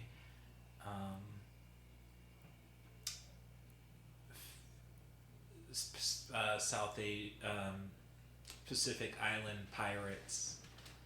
You know, you should just be cool as a cucumber with Jeff Goldblum. And like, so you guys are here to rescue me? Yep. Oh. And I think it was awesome. I mean, I think, and you could probably say that about Royal Tenenbaums, is actually that you got a lot of quirky characters. I mean, Well, that's also part of it. People having quirky characters in anything is going to alienate at least some of your audience. If you don't, some people want characters they can have a beer with, and some people want to keep away from certain people at parties. And in what that's a roundabout way of saying is some people find the Wes Anderson characters insufferable. these are the type of people I drink, like I look for at bars to have a drink with. And there's the fact that that unlike a lot of the titled filmmakers we have, especially right now, he doesn't go, although his films have the aesthetics of Oscar bait and their ambition and scale, he's not really talking about the way we live now or deeply serious topics in his films. He's not doing the kind of stuff, middlebrow stuff that Around Howard does. Yeah, but he's not. And also being... That actually reminds me, yesterday I saw a DVD copy of Cocoon for only about $10. Almost purchased that just because you can't get it. But what we've come to associate prestige filmmaking with is that it oftentimes has to be very dour. I mean, there is very little place for comedy anymore in awards season or even in the mainstream because the market's become so fractured. And whenever you do get anything remotely comedic into the Oscar race, it often gets dinged as being twee or not taking its subject seriously enough. Or, because you think of how some of the European Oscar winners the last few years that did make a crossover into the American market, like Benigni's Life is Beautiful, or The Artist.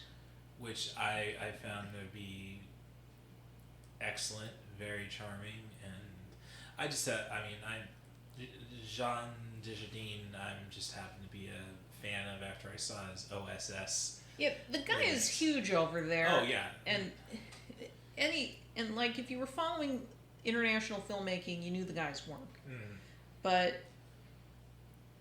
that, for almost invariably, those are a film like The Artist or a film like Life is Beautiful to an extent, or maybe more recently Jojo Rabbit.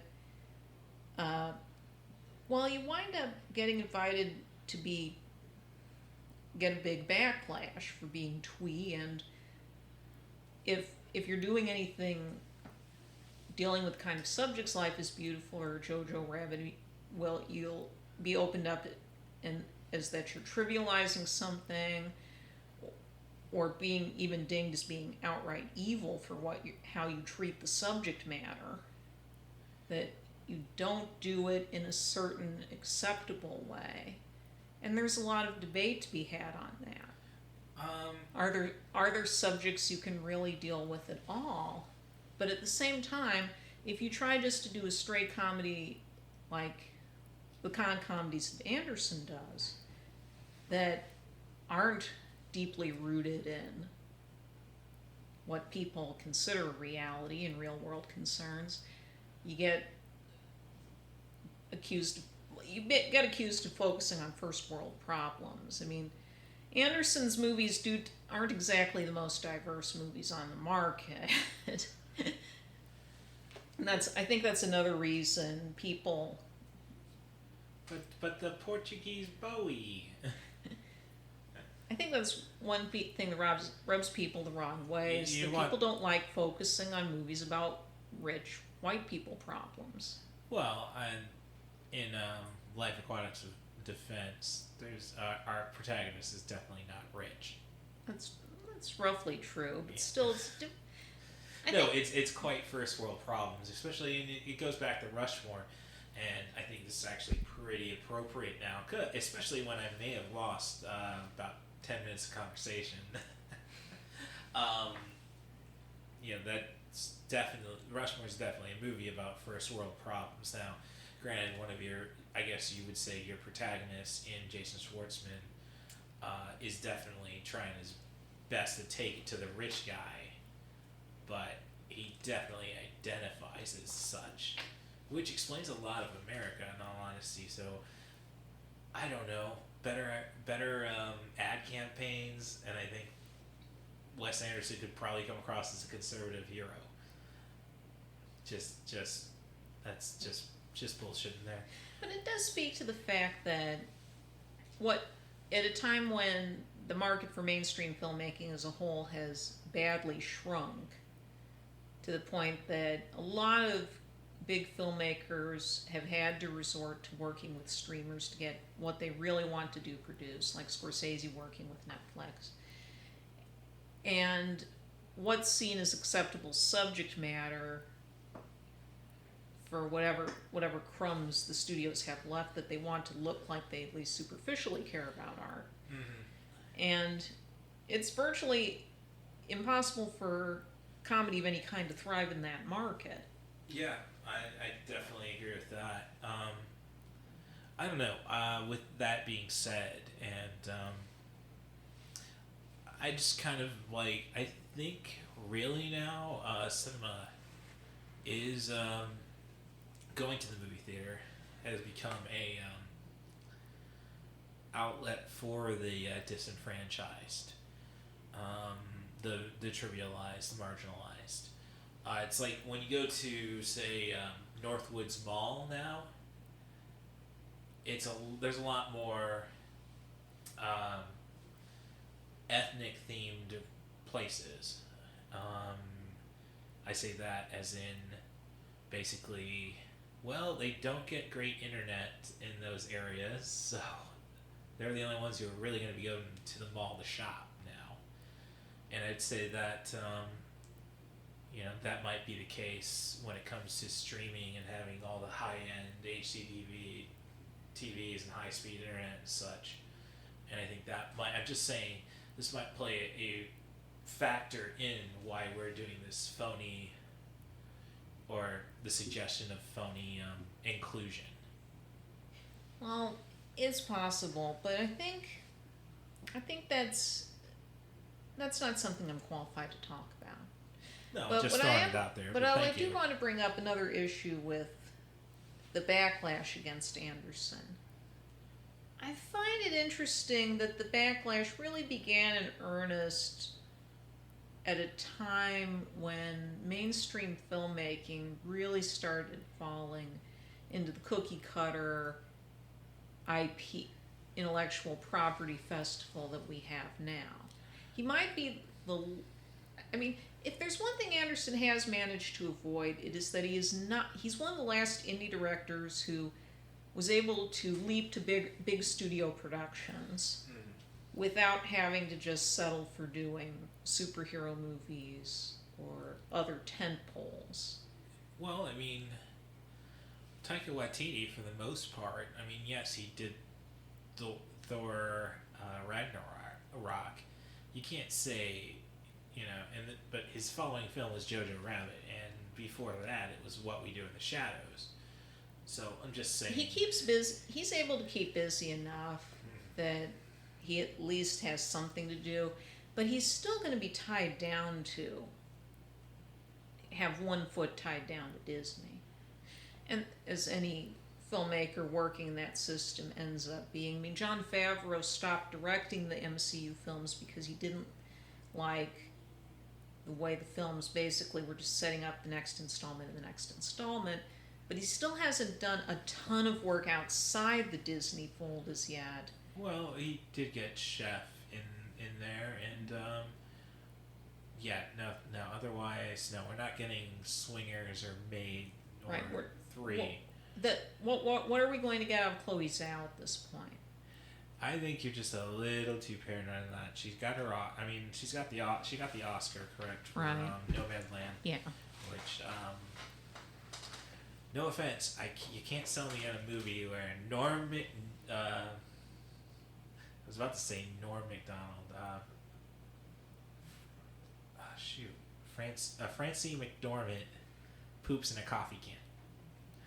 So, I mean, I don't know. I think when you have that kind of prestige going into, say, the Eternals. But the problem is that the filmmakers don't get to use their skill set when they do these films. But then, I don't know, the other argument for that would be, obviously, Black Panther and Ryan Coogler.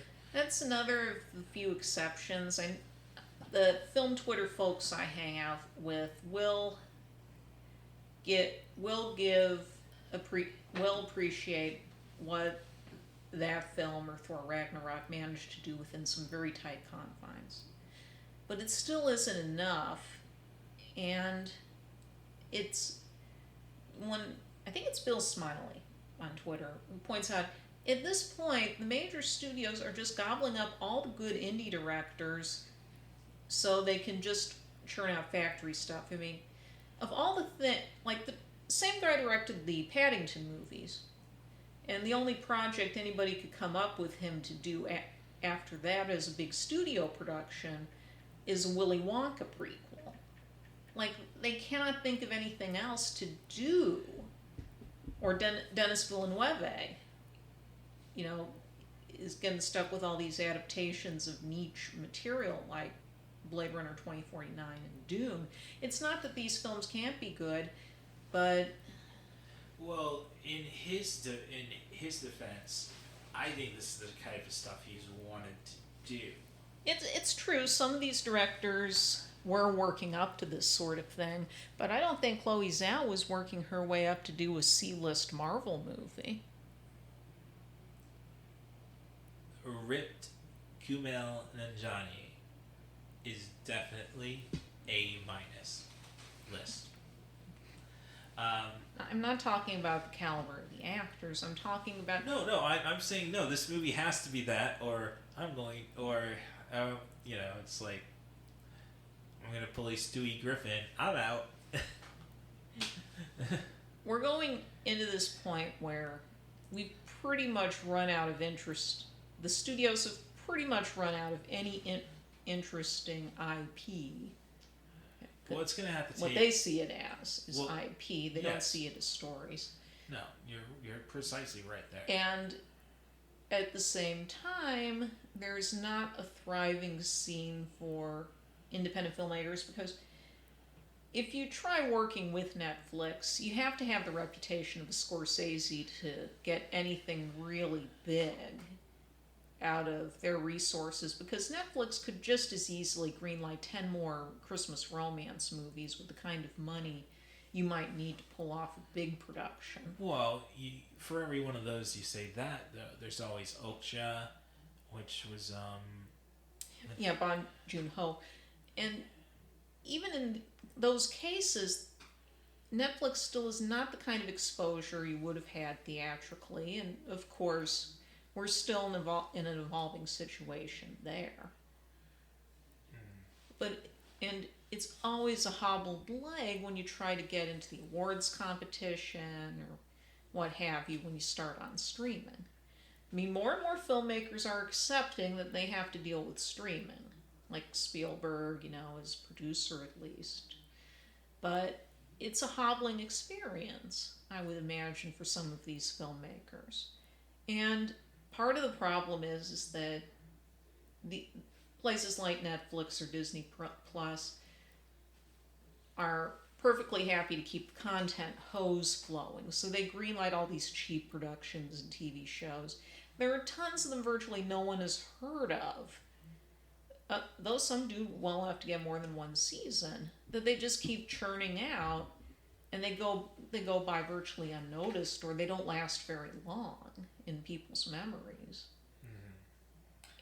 And you can't really promote your best product that way. Well, and the fact that we increasingly wind up using the term product is part of the problem. No, I agree.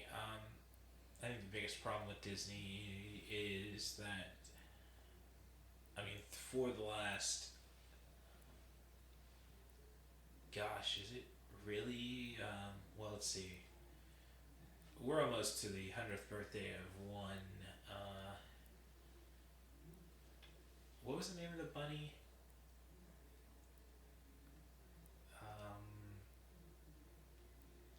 Definitely had too wordy a name for Disney to go with that character.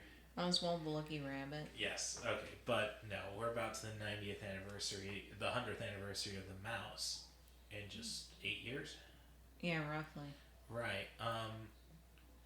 I would say ever since Snow White, Disney, the name is the product. Well, it was the theme parks that kept Disney afloat until they got their feet under the ground. Yeah, in the 70s and 80s. And even then, that wasn't easy. There was the early disappointment a lot of people had with Epcot, that sort of thing. But you can't... The commodification of product and companies not being willing to try and see what they do is anything more than brand management. There's an excellent Lindsay Ellis video on that in relation to the Beauty and the Beast remake, where she compares the corporate styles of the Eisner regime of Disney, for as many flaws as that had, with the current Bob Iger era, and how it's become... It's not really willing to take risks anymore. And the lack of risks, flattening out, because the Marvel movies are, my friend Jessica Ritchie puts it this way, they're like the Applebee's hamburgers of movies. They're consistently fine, but they're just there. And you just eat one and then eat another. And, maybe maybe you'd like something different, but you get conditioned into the corporate brand worship we're seeing a lot of now. The Disney adult, for instance, which often overlaps with the MCU, of course, because they're both Disney, is where people are so conditioned to want and enjoy stuff that's just fine that they're not willing to take a chance on anything risky.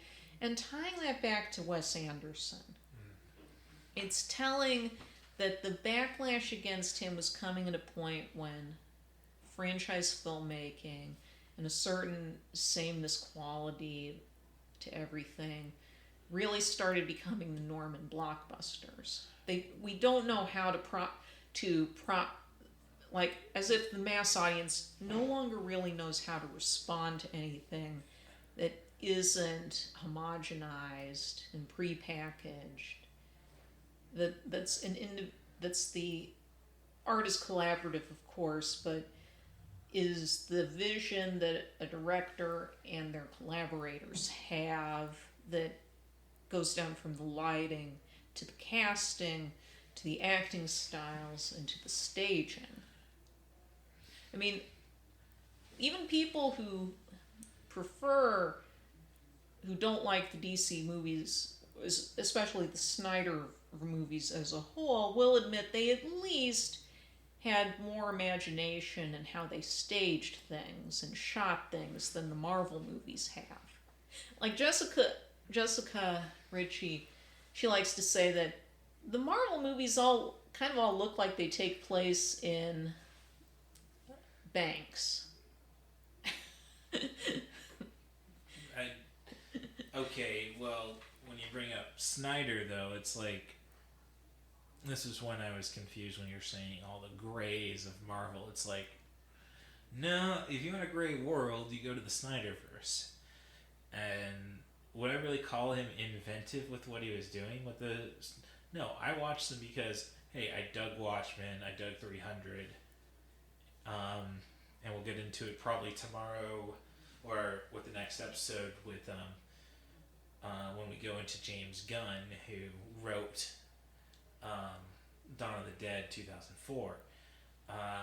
I would say he's actually probably like, no, these are Zack Snyder movies, they're not DC movies, if I have any issue with Right, that's part of it.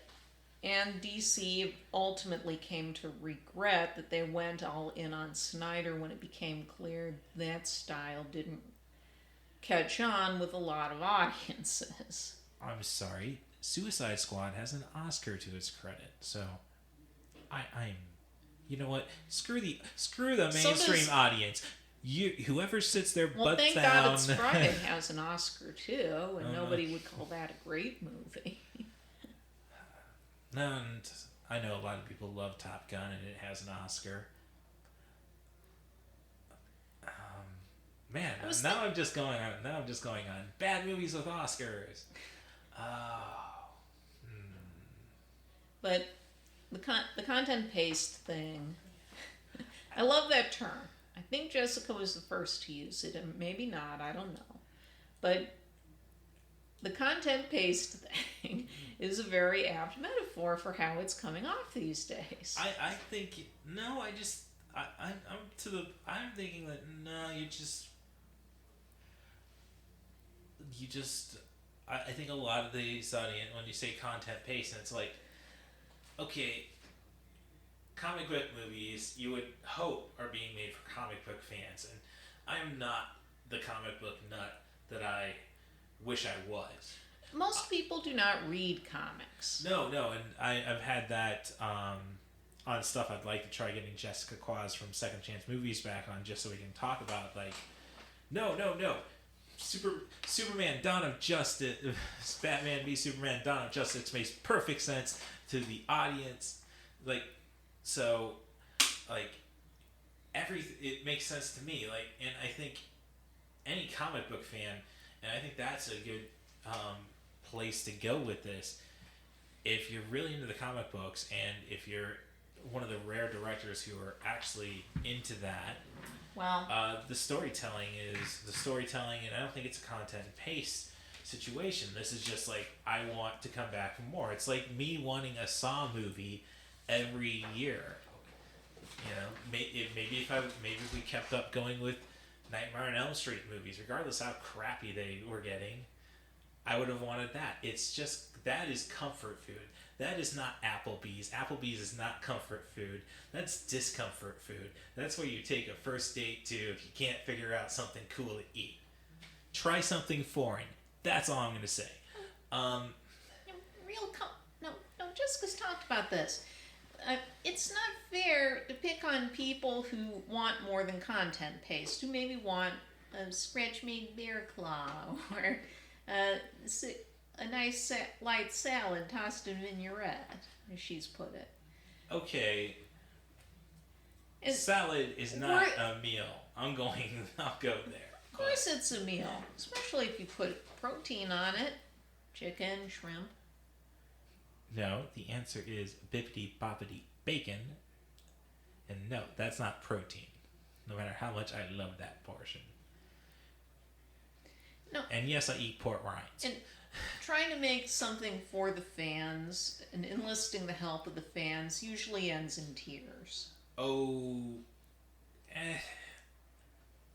No, it's what ends in tears is when you listen to the wrong fans.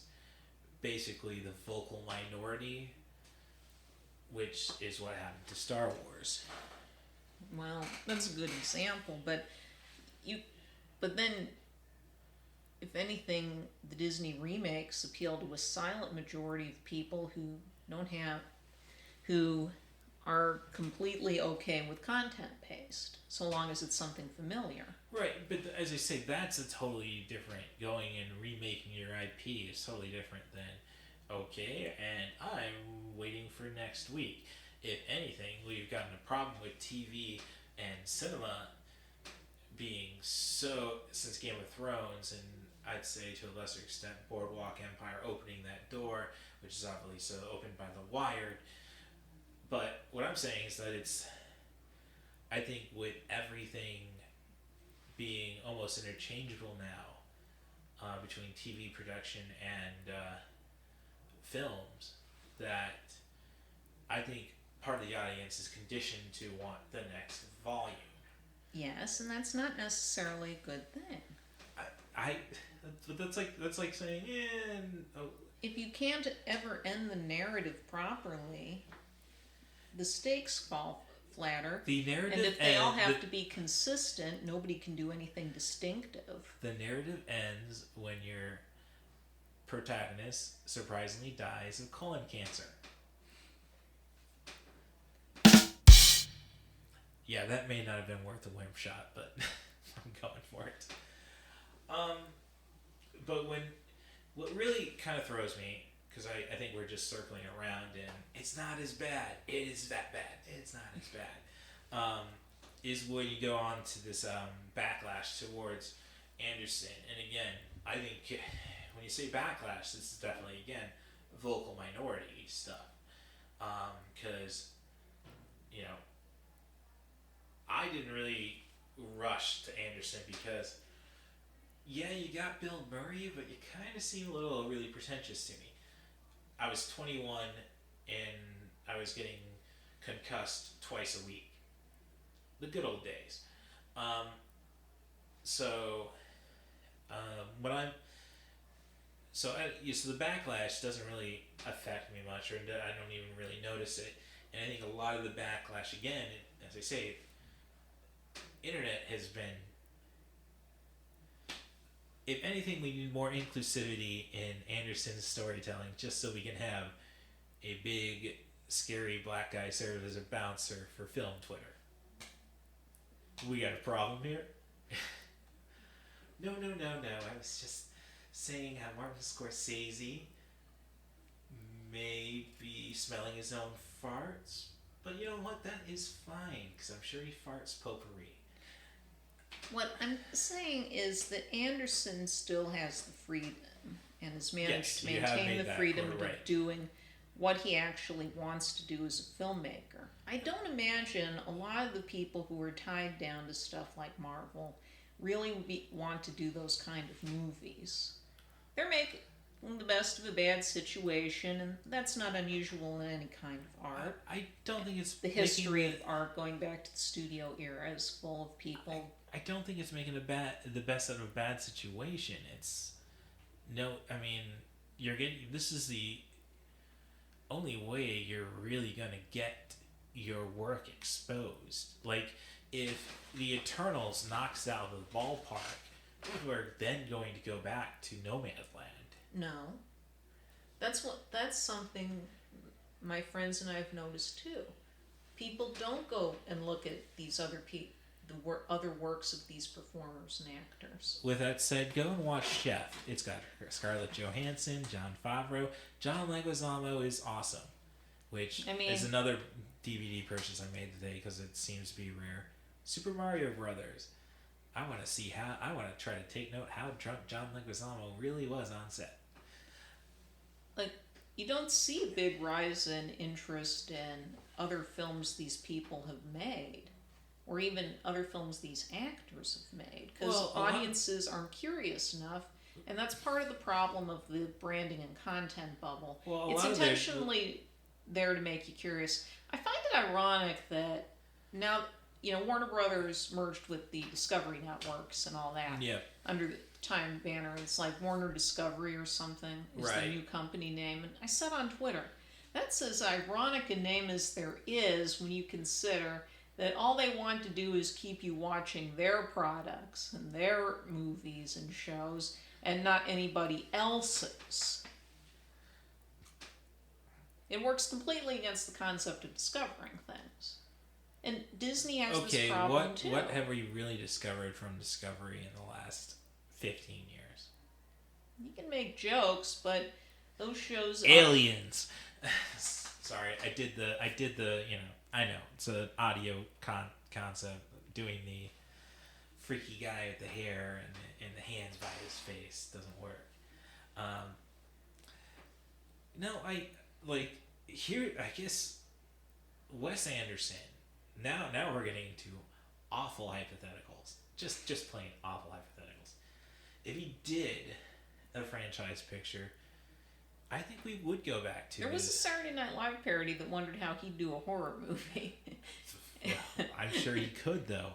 I would love to see a Woody Allen horror movie.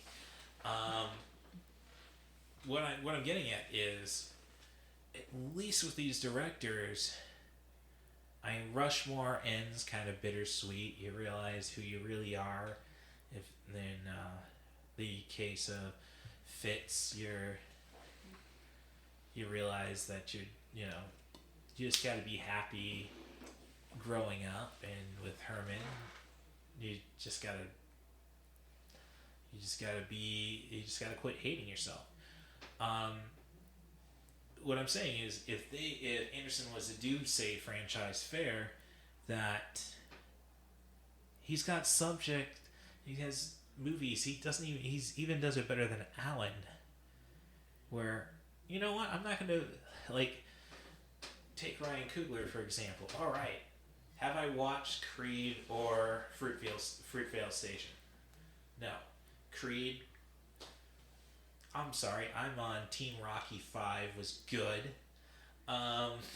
But, we had Rocky Balboa to really have to keep bringing them back.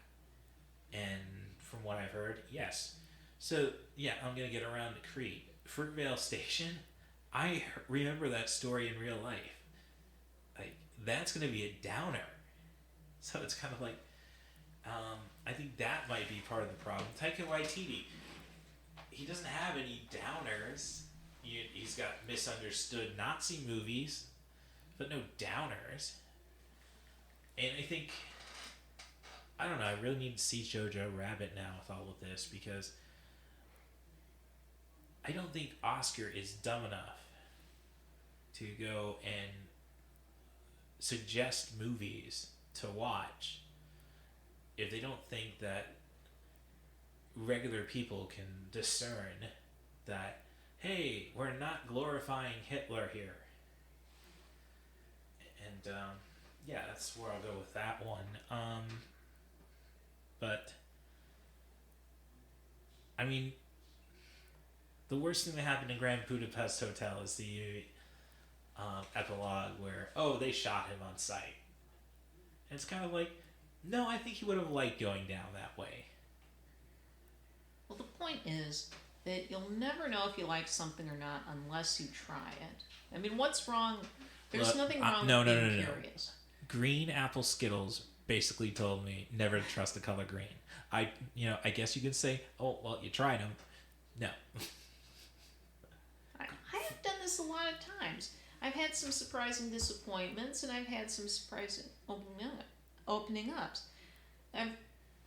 It's known that I've worked through most of the Jeff Goldblum filmography. We've come to a point where we've hit some movies over at the Goldblum Complete Works podcast I haven't been able to see or didn't see when I had a chance.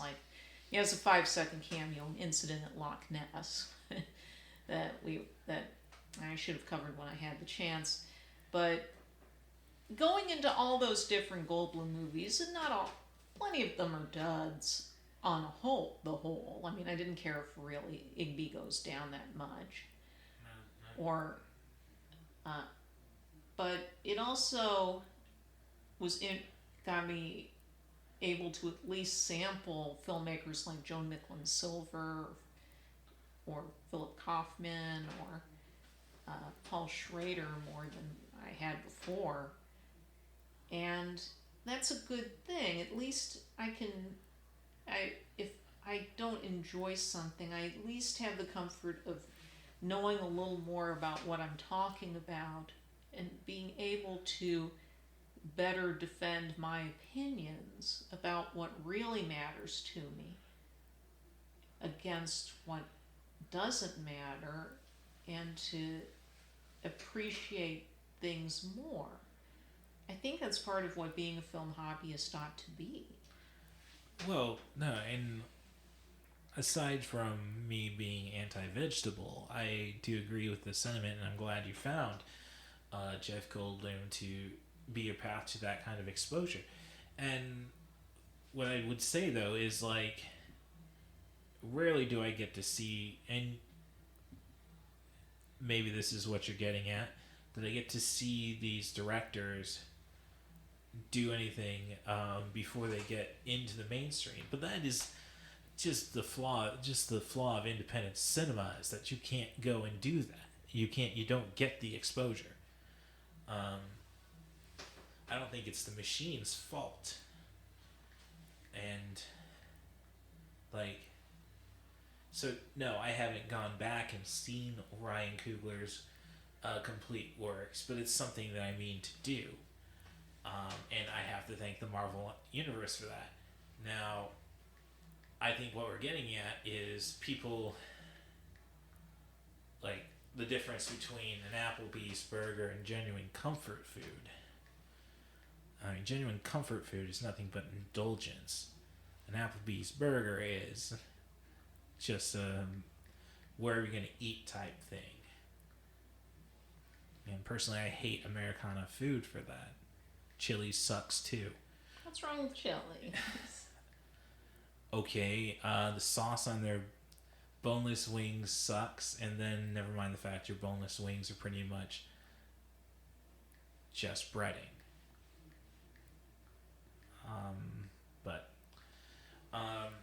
But when it comes to Wes Anderson and Backlash, it's kind of like, what I was more fascinated by the fact is that we're talking about Backlash that came in 2001, 2004, and I can't say that franchise cinema was really thriving at that point. I think it was actually, like, the best thing you had would be, as suggestions, is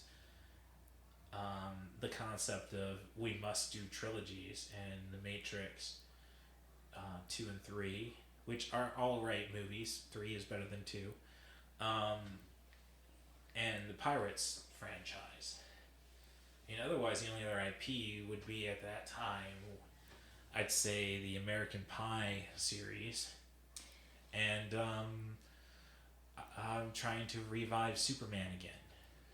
Well, it's interesting reading the delightful Popcorn Champ series over at AV Club. You can say that things started going south in 1999 with The Phantom Menace, because everybody went to that movie. Most people didn't enjoy it, but they still had faith that things might get better down the line. At the end of the 90s, we learned that a movie could be a hit without actually being any good. Okay, no, we knew that back when Mannequin was a hit in 1987. Well, there are plenty of movies that critics might not have liked, but they appealed to the masses or even just a cult audience in a certain way, and that's okay. As Space pointed out, when Simon Pegg's character gets fired after ripping into a kid about asking for a Jar Jar Binks toy, no, kids love... What is your problem? Kids love Jar Jar Binks. It's a piece of garbage. What about Ewoks? So no, I kind of disagree with that. I think anybody who really thinks Phantom Menace was garbage is full of it. It's really being kept on the... People have let themselves be kept on the hook that they might be subconsciously hoping things will get better at least, or consciously, but it never will. Which is part of the franchise and brand faith. At some point, you have to get off the wagon. Not necessarily true, though. I think Marvel, I might even be of this persuasion that with Marvel, the cinematic universe should have been wrapped up with a bow at the end of Endgame. I mean, the only things we were really hinting were, alright, the Asgardians of the Galaxies might be a thing, and we might be looking for Gamora, and we know Adam Warlock is coming. That's all we really got out of the MCU when it ended. Basically, James Gunn, who will be the subject of my next podcast, was the only guy who had seeds planted in for the future. Good thing they brought his ass back. And I could go with, I mean, if it wasn't for the great television, in my opinion, that Disney has produced with the Marvel franchises, I would say I could go 20 years, because I'm used to that shit. Thank you, George Lucas. I can go 20 years without having another Marvel movie.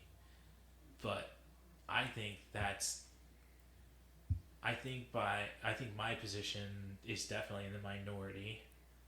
Or I shouldn't, not necessarily that it's in the minority, I think it's cruel, honestly, if my position actually came to fruition. I have nieces and nephews, man. I can count on Marvel. Now, for adults, like, I don't know. It was something like this, listening to Marty and Sarah Love Wrestling on the MLW Podcast Network, when they were talking about the fact they were going on a rant about stuff that rhymes with itself, or stuff that just doesn't make sense, like, they go over Eric Bischoff's theme song, I'm back and better than ever. I have a knack for making things better. Basically, rhyming better twice. And then they brought up a country song. I can't remember the name of the artist, but it's like talking about a promiscuous girlfriend getting anal in Austin and bum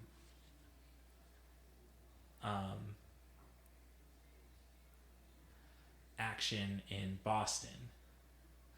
And they were just complaining about the fact that we're cursing and cursing. We know kids listen to this podcast, and those kids will appreciate it when they're adults, that we took the time to speak to them like they're adults. So, if anything, I don't know. I guess what I need is some good R-rated crap to entertain myself and sneak to my nephew. Well, that's the subject for another time, I suppose. Well, but that's what I'm saying. I'm not a parent, but I know I can trust the Marvel Universe not to screw up my nephew and my nieces. But that's not much of a demand. Is it? Like, I mean, look at how many crappy movies Mom had to endure for us. Sure. We all had to do... That's it. Think of all the crap I had to wade through as I got older, and we were still going to kids' movies in the 90s. Yeah, I really want to get back with Jessica Quaz, because after the Space Jam getting the second chance, while Tropic Thunder does not, no, I remember Space Jam being total BS. I'm from Illinois. Michael Jordan was the biggest thing that going on. But at least he had a choice of movies, and he didn't just... I mean, it isn't necessarily a bad thing to have a reliable brand name. Some studios get very good at specializing in certain kinds of movies. Yeah. But the studios have become too complacent, though. Well, that's not going to change until there's a fallout. And there isn't going to be in this deregulated industry, since there are very few choices that can compete against them. It's probably going to be a very painful collapse before we can get things to improve again, unless the law starts coming in to break up these companies, and unless we see some really catastrophic losses on the part of all these upcoming tentpoles. I don't think things are going to change that much. The studios have very big control over movie theaters and distribution. It's killing all potential competition. I don't know. It almost sounds like you're saying Andrei Tarkovsky was being shoved down the Soviets' throats. I mean, I'm just saying, throwing that out there. Like you say, we're in a bad deregulated situation. I'm saying, like, well, if you want regulation, how the heck did we get art out of the? But that's a straw man. It's what at the end of the 60s, the reason New Hollywood was able to exist and come out of the ashes of the collapse of the studio system when they put in insane amounts of money into films like Dr. Dolittle or Hello Dolly that almost ruined their studios for good is because there was a thriving independent market at the time, including the Grindhouse Fair, and like churning mills like those of Roger Corman that in their own way churned stuff out like so many sausages, but were in such a hurry that didn't necessarily have a house style, and people had some freedom to experiment on limited resources. We don't have that now so much. Well, I don't know how deregulation is going to change that. Because well, it would add more competition again. We only have 4 major studios at this point. Well, again, I guess it would be, how can you really deregulate when they've been doing the same thing they've been doing since the 60s? You could say, well, they had to reinvent themselves. Okay, well, they reinvented themselves into this, and none of that was illegal. Or even, I would say, even questionably. I mean, it's the deregulation in the 90s leading to studios buying TV networks. You basically being in a position to control your own marketing. Exactly. Okay. No, that's a large part of it. Well, that's what's going to happen with, streaming services. I know you have one for 3 of the major studios, Warner, Disney, and Paramount. 4 with Universal. So Sony's the only ones who don't really have their hand directly in the game. Not yet, anymore. And Lionsgate, but who the hell knows what they do? Aside from buy all the A24. There you go, A24. Why are we so worried? That is still only one company. Well, if they get big and like Legendary did, and then everybody starts buying Legendary products, and then they're secretly running it all.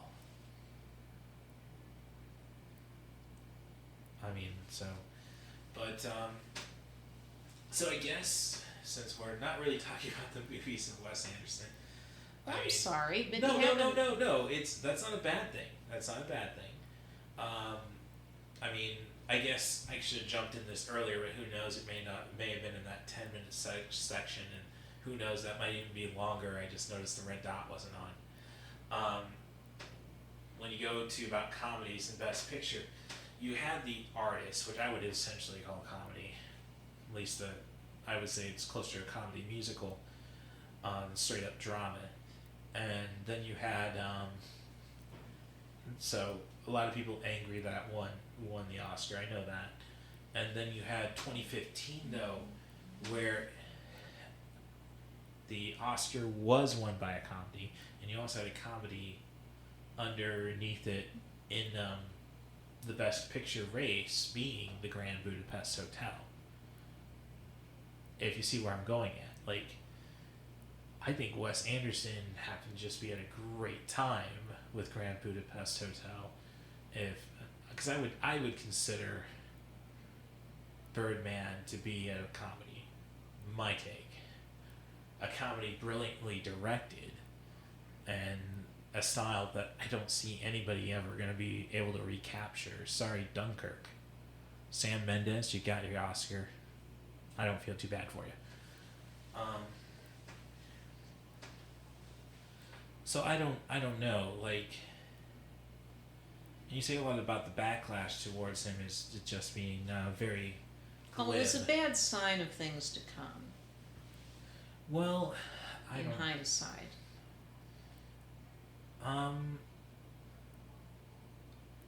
But shouldn't this give you a little faith in the studio system as it is right now? If we still let Wes Anderson be Wes Anderson, if we still let if we still let Edgar Wright be Edgar Wright, nobody's making the Coen brothers do franchises. Yes, but I they know all the Coen came brothers of also age retired, but yeah, that's part of it. A lot of the really great filmmakers who have the clout to keep doing what they're doing, be it Scorsese or Spielberg or Coppola, as I say, I did just mention Wright. A lot of these aren't long for this world, and Tarantino. And Edgar Wright might mean more if his movies were as popular as his fans would make you believe they were. I don't like if that's a style that seems to turn a lot of people I know off. It's Edgar Wright's. Oh, okay. There's hot takes. I mean, there's nothing about that appeals to me. I don't have an easy in on that. You love British comedy. The Coen trilogy is up your alley. I'm not going to tell you to watch Scott Pilgrim, despite I've got a lot of other stuff to work through first. The gaps in my knowledge I feel more excited and obligated to work through. There's nothing about Edgar Wright that grabs me. He got the last great Spacey performance. Sorry, I'm just... No, but I guess here, I think we've come to the proverbial fork in the road. I mean, you want to catch up on all this stuff in the past, and I'm saying that the present isn't as bad as you'd think. It's hard to tell when everybody is either totally for or totally against it. I find that it might as well wait a decade or so and see if anybody cares about this stuff down the line, and then maybe I'll see if it's useful or not. Well, and there's so much of the past to excavate anyway. Well, on the Rewatchables podcast on the Ringer Network, Bill Simmons, the guy who runs the Ringer, and does most of those podcasts, basically said, like, you know what, we should not have the Oscars for let's just say 2019, the 2021 Oscars should not happen in 2022. They should happen in 2026. So we really get some time to really figure out what the best movies were. You have to remember, of course, that most award ceremonies are more self-promotion for the industry or just the people giving them out than anything else. Oh, those people... We shouldn't think about it as being anything useful. Oh, it's just an entertaining horse race. Hey, Daddy, look at that plane. Oh, yeah, so it's heading to Los Angeles where they make our dreams come true. And with blockbuster movies, award shows for the awards to award shows. Get my gun. Oh, there's nothing to worry about. It's just another farmer taking shots at us. I still think the critic is due for a reevaluation at this point as far as 90s shows go. Well, that's one of those weird things I think the internet got ahead of by doing the internet version of it before that was a thing. Mm-hmm. So and it shows they're not very good. They were okay. They're okay at best. Yeah. I mean, it goes to show that was very much... It was an experiment, nonetheless. Like, I don't know. Without the critic, I don't think we'd have Archer. Just very much self-aware about how silly industry is. Be it illegal espionage operations, or film criticism. But look, Wes Anderson's giving... You talk about being tied to the Marvel Universe. Wes Anderson is always more reliable on giving Jeff Goldblum work than Disney Marvel is. So far. and if you discount the World According to Jeff Goldblum. I'm just saying Jeff Goldblum's happy to be part of the machine. I don't know. The whole thing with World According to was that it started as a separate project for National Geographic before the Fox merger took place. If you watch the show, it's pretty clear that it was, because I can't imagine an in-house Disney version of the show would have allowed it to play the way it does. Disney they probably wanted to tamp down on him making esoteric references to old movies. Such as in the Pools episode where he's openly worrying when he goes into the isolation tank. Oh no. I don't want to end up like William Hurt in Altered States.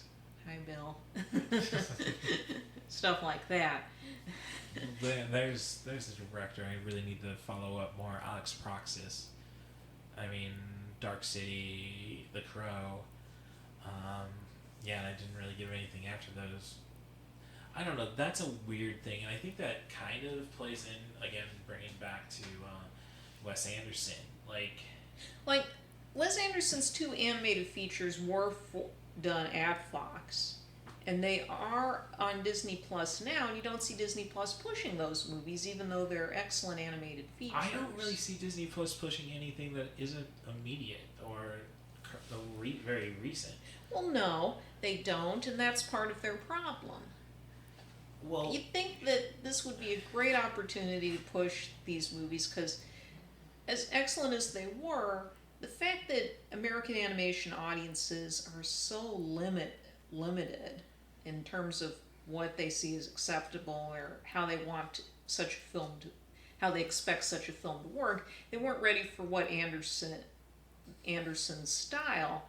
I know there's more than one critic out there that says maybe animation was the medium best suited to Anderson's talents. Well, that's that weird state I was getting into. Like, you said Tim Burton, I said Coen Brothers, and honestly, I think Tim Burton should probably stick to animation.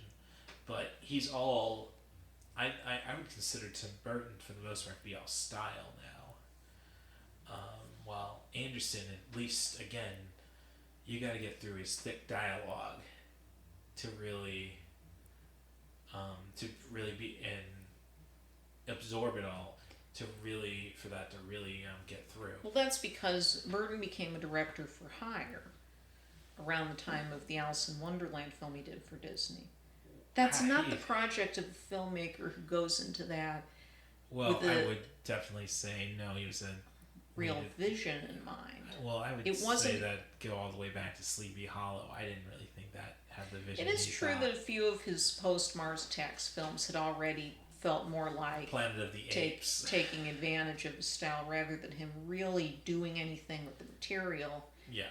But I think that's the difference between Burton and Anderson now. He's not doing these projects because he really wants to do them. Anderson clearly does what he does because it's what he wants to do. Mm-hmm. And he makes that work for him. Was somebody so referential, and I guess you could say the same thing with Edgar Wright. Like, you see, I think you basically sold me on, okay, so I gotta write a treatment. I gotta pick myself a comic book, a Marvel character, and sell that to Andy. Like, no, see. And then we're gonna add sparkles to Submariner. Yeah. You'd like that, right? So I think we have something. We can go and do something like, but I don't know. I mean, Edgar Wright obviously backed out of Ant-Man because he just didn't have the time and patience for it. And he's the ultimate comic book nerd. So. Hi, Dad. Preparation was good, you know. I think that's your specialty. Thank you, because if I said that one, it would sound like bragging. Obviously good quickness. Yeah, in and out pretty fast. Real fast. Including the coin collection and the earrings. You took the earrings, Dignan? I bought the earrings for my mother on her birthday. Maybe we should have robbed your house. You ever think of that? 3 outstanding young men. Well, come on, baby, and rock with me tonight. Bob Mapplethorpe, potential getaway driver. Go. I really want to be a part of this team. And I'm the only one with a car. That's good. That's good. Because that hits me right here. I'm Anthony. You speak English? It's amazing how close you can get to a girl when you're not allowed to talk to her. And my name's Dignan, man. You in the army, yes? No, I just had short hair. We are a team. Dignan, I can't locus unless the gun is on the table. Will you just paid for it? Shut up, man. We don't settle our problems with hugs, man. We settle them with bare knuckles and back talking. All they ever wanted was to be wanted. What are you putting that tape on your nose for? Exactly. Let's get lucky. Just do exactly as I say. Let's move. Come on. Get one of those bags. A bigger one, you idiot. What do you think? Don't call me an idiot, you punk. Do you have bigger bags for atlases or dictionaries, sir? I'll tell you something, kid. You got the guts of a damn lion. That is Mr. Henry. Hey, Henry, how are you? He is a very talented thief. Hey! Just kidding. I don't know. Are you in? I really don't want to do this robbery, you know? Man, neither do I. You're breaking his heart. You know that, don't you? What were you thinking? They're gonna keep on trying. Got it, ma'am. We know it backwards and we know it forwards because we've done the legwork and we've done the research. Until they get it right. What are you doing here? You're always at lunch now. Not always. Yes, always. Mom? Stop! On the run from Johnny Law. Did he give you the keys? Did he give you the keys? Pole vaulting, laughing gas, choppers. Can you see how incredible this is going to be? Excuse me. Are the explosives really necessary?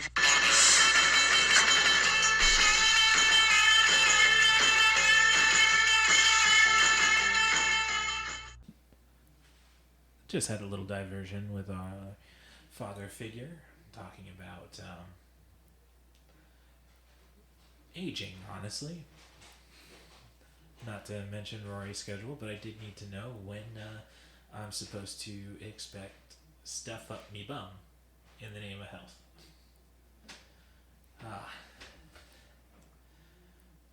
Little do they know that me being such an open person, no fear. I just want to get this anticipation out of the way. I don't know, maybe Brad Pitt sold me on colonics with The Big Short. So, okay, well, so, I don't know. I guess it's kind of ironic that Wes Anderson and Edgar Wright aren't franchise guys when they, have a genuine love for this kind of thing. Right. Like, I want to sell my zombie wrestling Z movie, Main Event of the Dead. It is a comedy. Basically, so I can get myself into a position to start rewriting bad movies that, may have just been flawed. Like, Hudson Hawk. I think that's worth trying to repen. Just a sad thing. I think that was a good Sandra Bernhardt performance. I just don't think we have any place for her anymore. Right. Any actors like that come to your mind? Actors we don't have a place for anymore? Yeah. Offhand, I find it hard to think of any of them, but because I think part of it is that we're just not churning out the kinds of performers with potential that we used to. Mm. And if we do, they all end up at the franchise machine. I guess to a certain extent, I kind of wish for stuff like, hey, come on, Juliette Lewis, she's gotta be perfect for some character in Deadpool, I suppose. I mean, perhaps she should have been Angel instead of Gina Carano. I think that would be something we'd all appreciate. She was in Deadpool, and then she became decided she wanted to enter to amuse the Republican value base. And that got her canceled from Disney. And look, I thought she was great on The Mandalorian, but she was totally redubbed for the movie Haywire. Which again, Steven Soderbergh, that is definitely... How much work have you seen of his? Not a lot. Yeah, I don't... Well, keep in mind, you could say, oh, I've seen this, and this, and this, and that's still only a fraction of... But he's great for 90 for Chill, because for the most part, he keeps it pretty concise. Unless he's really working for the studio system. I mean, Traffic, Aaron Brockovich. But I know The Limey is a swift 90 minutes, approximately. So... But... I don't know. It's tough when you're going on about how we just don't seem to appreciate the dare I say the glib style, and me, and like how you were saying that Anderson doesn't present characters you'd like to have a normal person would like to have a beer with. Dude, I sit at a bar, people watching, and eventually just ending up bonding with the bartender because, oh gosh, you gotta wait on that? Like, I don't know. It's like, I think we're at a point where it's not about the inclusivity, which I did bring up, that I think a lot of it is that inclusivity, be it genuine or faked, is basically for people who can't actually go and just spoil themselves with a 65-inch television and all the streaming services you could want. But I don't know if it's just a fun little story, and I don't know how you can say Wes Anderson or even Taika Waititi's stories aren't just little fun jaunts. They're fairy tales, and Anderson's a little more willing to cut off the heels and toes of the wicked stepsisters. I'm not really sure what your point is. My point is that, well, I guess saying that Wes Anderson's movies are fairy tales kind of makes sense because most of our fairy tales come from Europe and the Grimm brothers, and they're very white. I'm not objecting to that. Okay, what I'm saying, but what I meant was like Wes Anderson truly appreciates the fairy tales by killing Owen Wilson at the end of Life Aquatic, or right, but how does that fit into your larger point about how the current situation in Hollywood isn't as bad as it seems? Well, I wasn't going on that portion. I was just saying that the backlash towards Anderson is kind of unjust. Like, they're just I agree it was unjust. Fun little stories. Yeah. And that people, I do think that's a fair comment. Okay. As for the studio system not being as bad as you think, it's just more or less, I'm of the opinion that it is going to fall out. That's what Quentin Tarantino believes. Like, he says it's not a great time for film. But that mother lover wanted to do a Star Trek movie. And I know he's not a mother lover. He made that abundantly clear. Got his mom out of some credit card trouble, and otherwise, nope, you said screenwriting wasn't going to work for me, so I'm not going to make any money doing this. So, no house for you. So I think the bottom is going to drop out, and if you go and spend your Saturdays like I do at some point looking at what iTunes has to offer, I think you can get probably even wider selection on Amazon Prime. Yes, I know your Prime is hooked up to my account. If you ever want to get yourself Amazon Prime, the movie selection is excellent, I think. I mean, in terms of wanting to purchase stuff. I can't promise you that, and I can't really promise you that with iTunes and all that bollocks. So, I'm just saying that it's,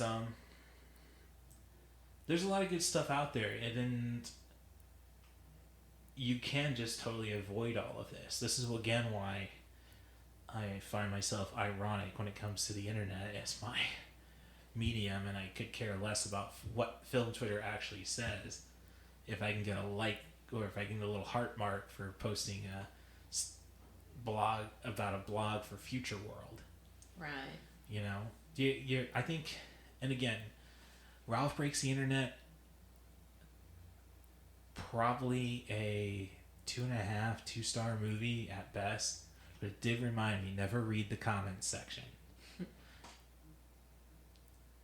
And if anything, I would suggest to you, start either doing black film Twitter and just fake it, because that's going to get good vibes, man.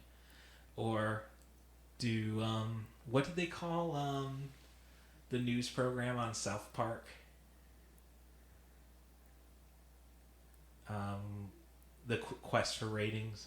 Yeah. That I episode. can't remember what they called it. Just make it a longer hashtag. Super cool film Twitter. And see who follows you. So, okay, but no. Otherwise, just for kicks to close this on out, with James Gunn being the next episode, one way or the other, whoever gets the guest spot. It's not going to be recorded till next Tuesday at the earliest, or this Tuesday at the earliest, I should say.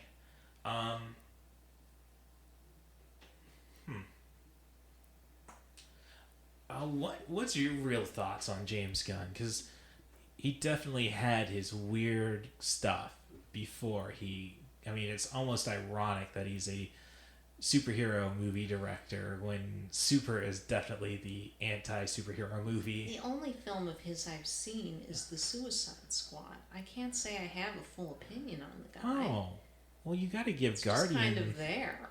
You got to give Guardians of the Galaxy a chance. Again, we're talking great record needle drop soundtracks. You're missing out on so much Michael Rooker. Do you even attend his panels at Wizard World? Yes, I do. Okay, all right. All is forgiven with that statement. But you've been faking it with the Mary Poppins, y'all? No. I've never gotten to that kind of thing in the first place. I'm just joking around with you. Okay, all right. Well, that's part of the content-based problem. Oh. You get subjected to all these memes in advance. Would I have seen, like, Guardians of the Galaxy? Okay, alright, actually the first experience I've had with, obviously I saw Dawn of the Dead, 2004. Wasn't overly impressed. I don't like running zombies, and Zack Snyder's style was definitely far from being perfected at that time.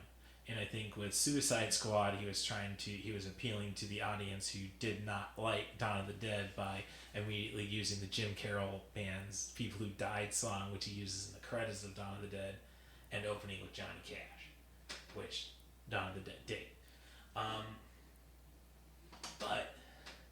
So the first thing I'm familiar with from him otherwise was Tromeo and Juliet, which he wrote on.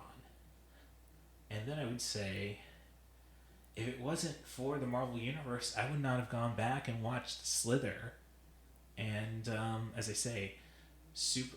The only reason I didn't immediately jump towards Super was just because I thought Matthew Vaughn did the anti-superhero movie so great with Kick-Ass. And I can't get enough Matthew Vaughn. Stardust. So there we go. I'm saying, see, the Marvel Universe helped me. I'm trying to be as pitiful as the character of I can't remember her name, from Saw, with how Jigsaw helped her after getting out of the reverse bear trap.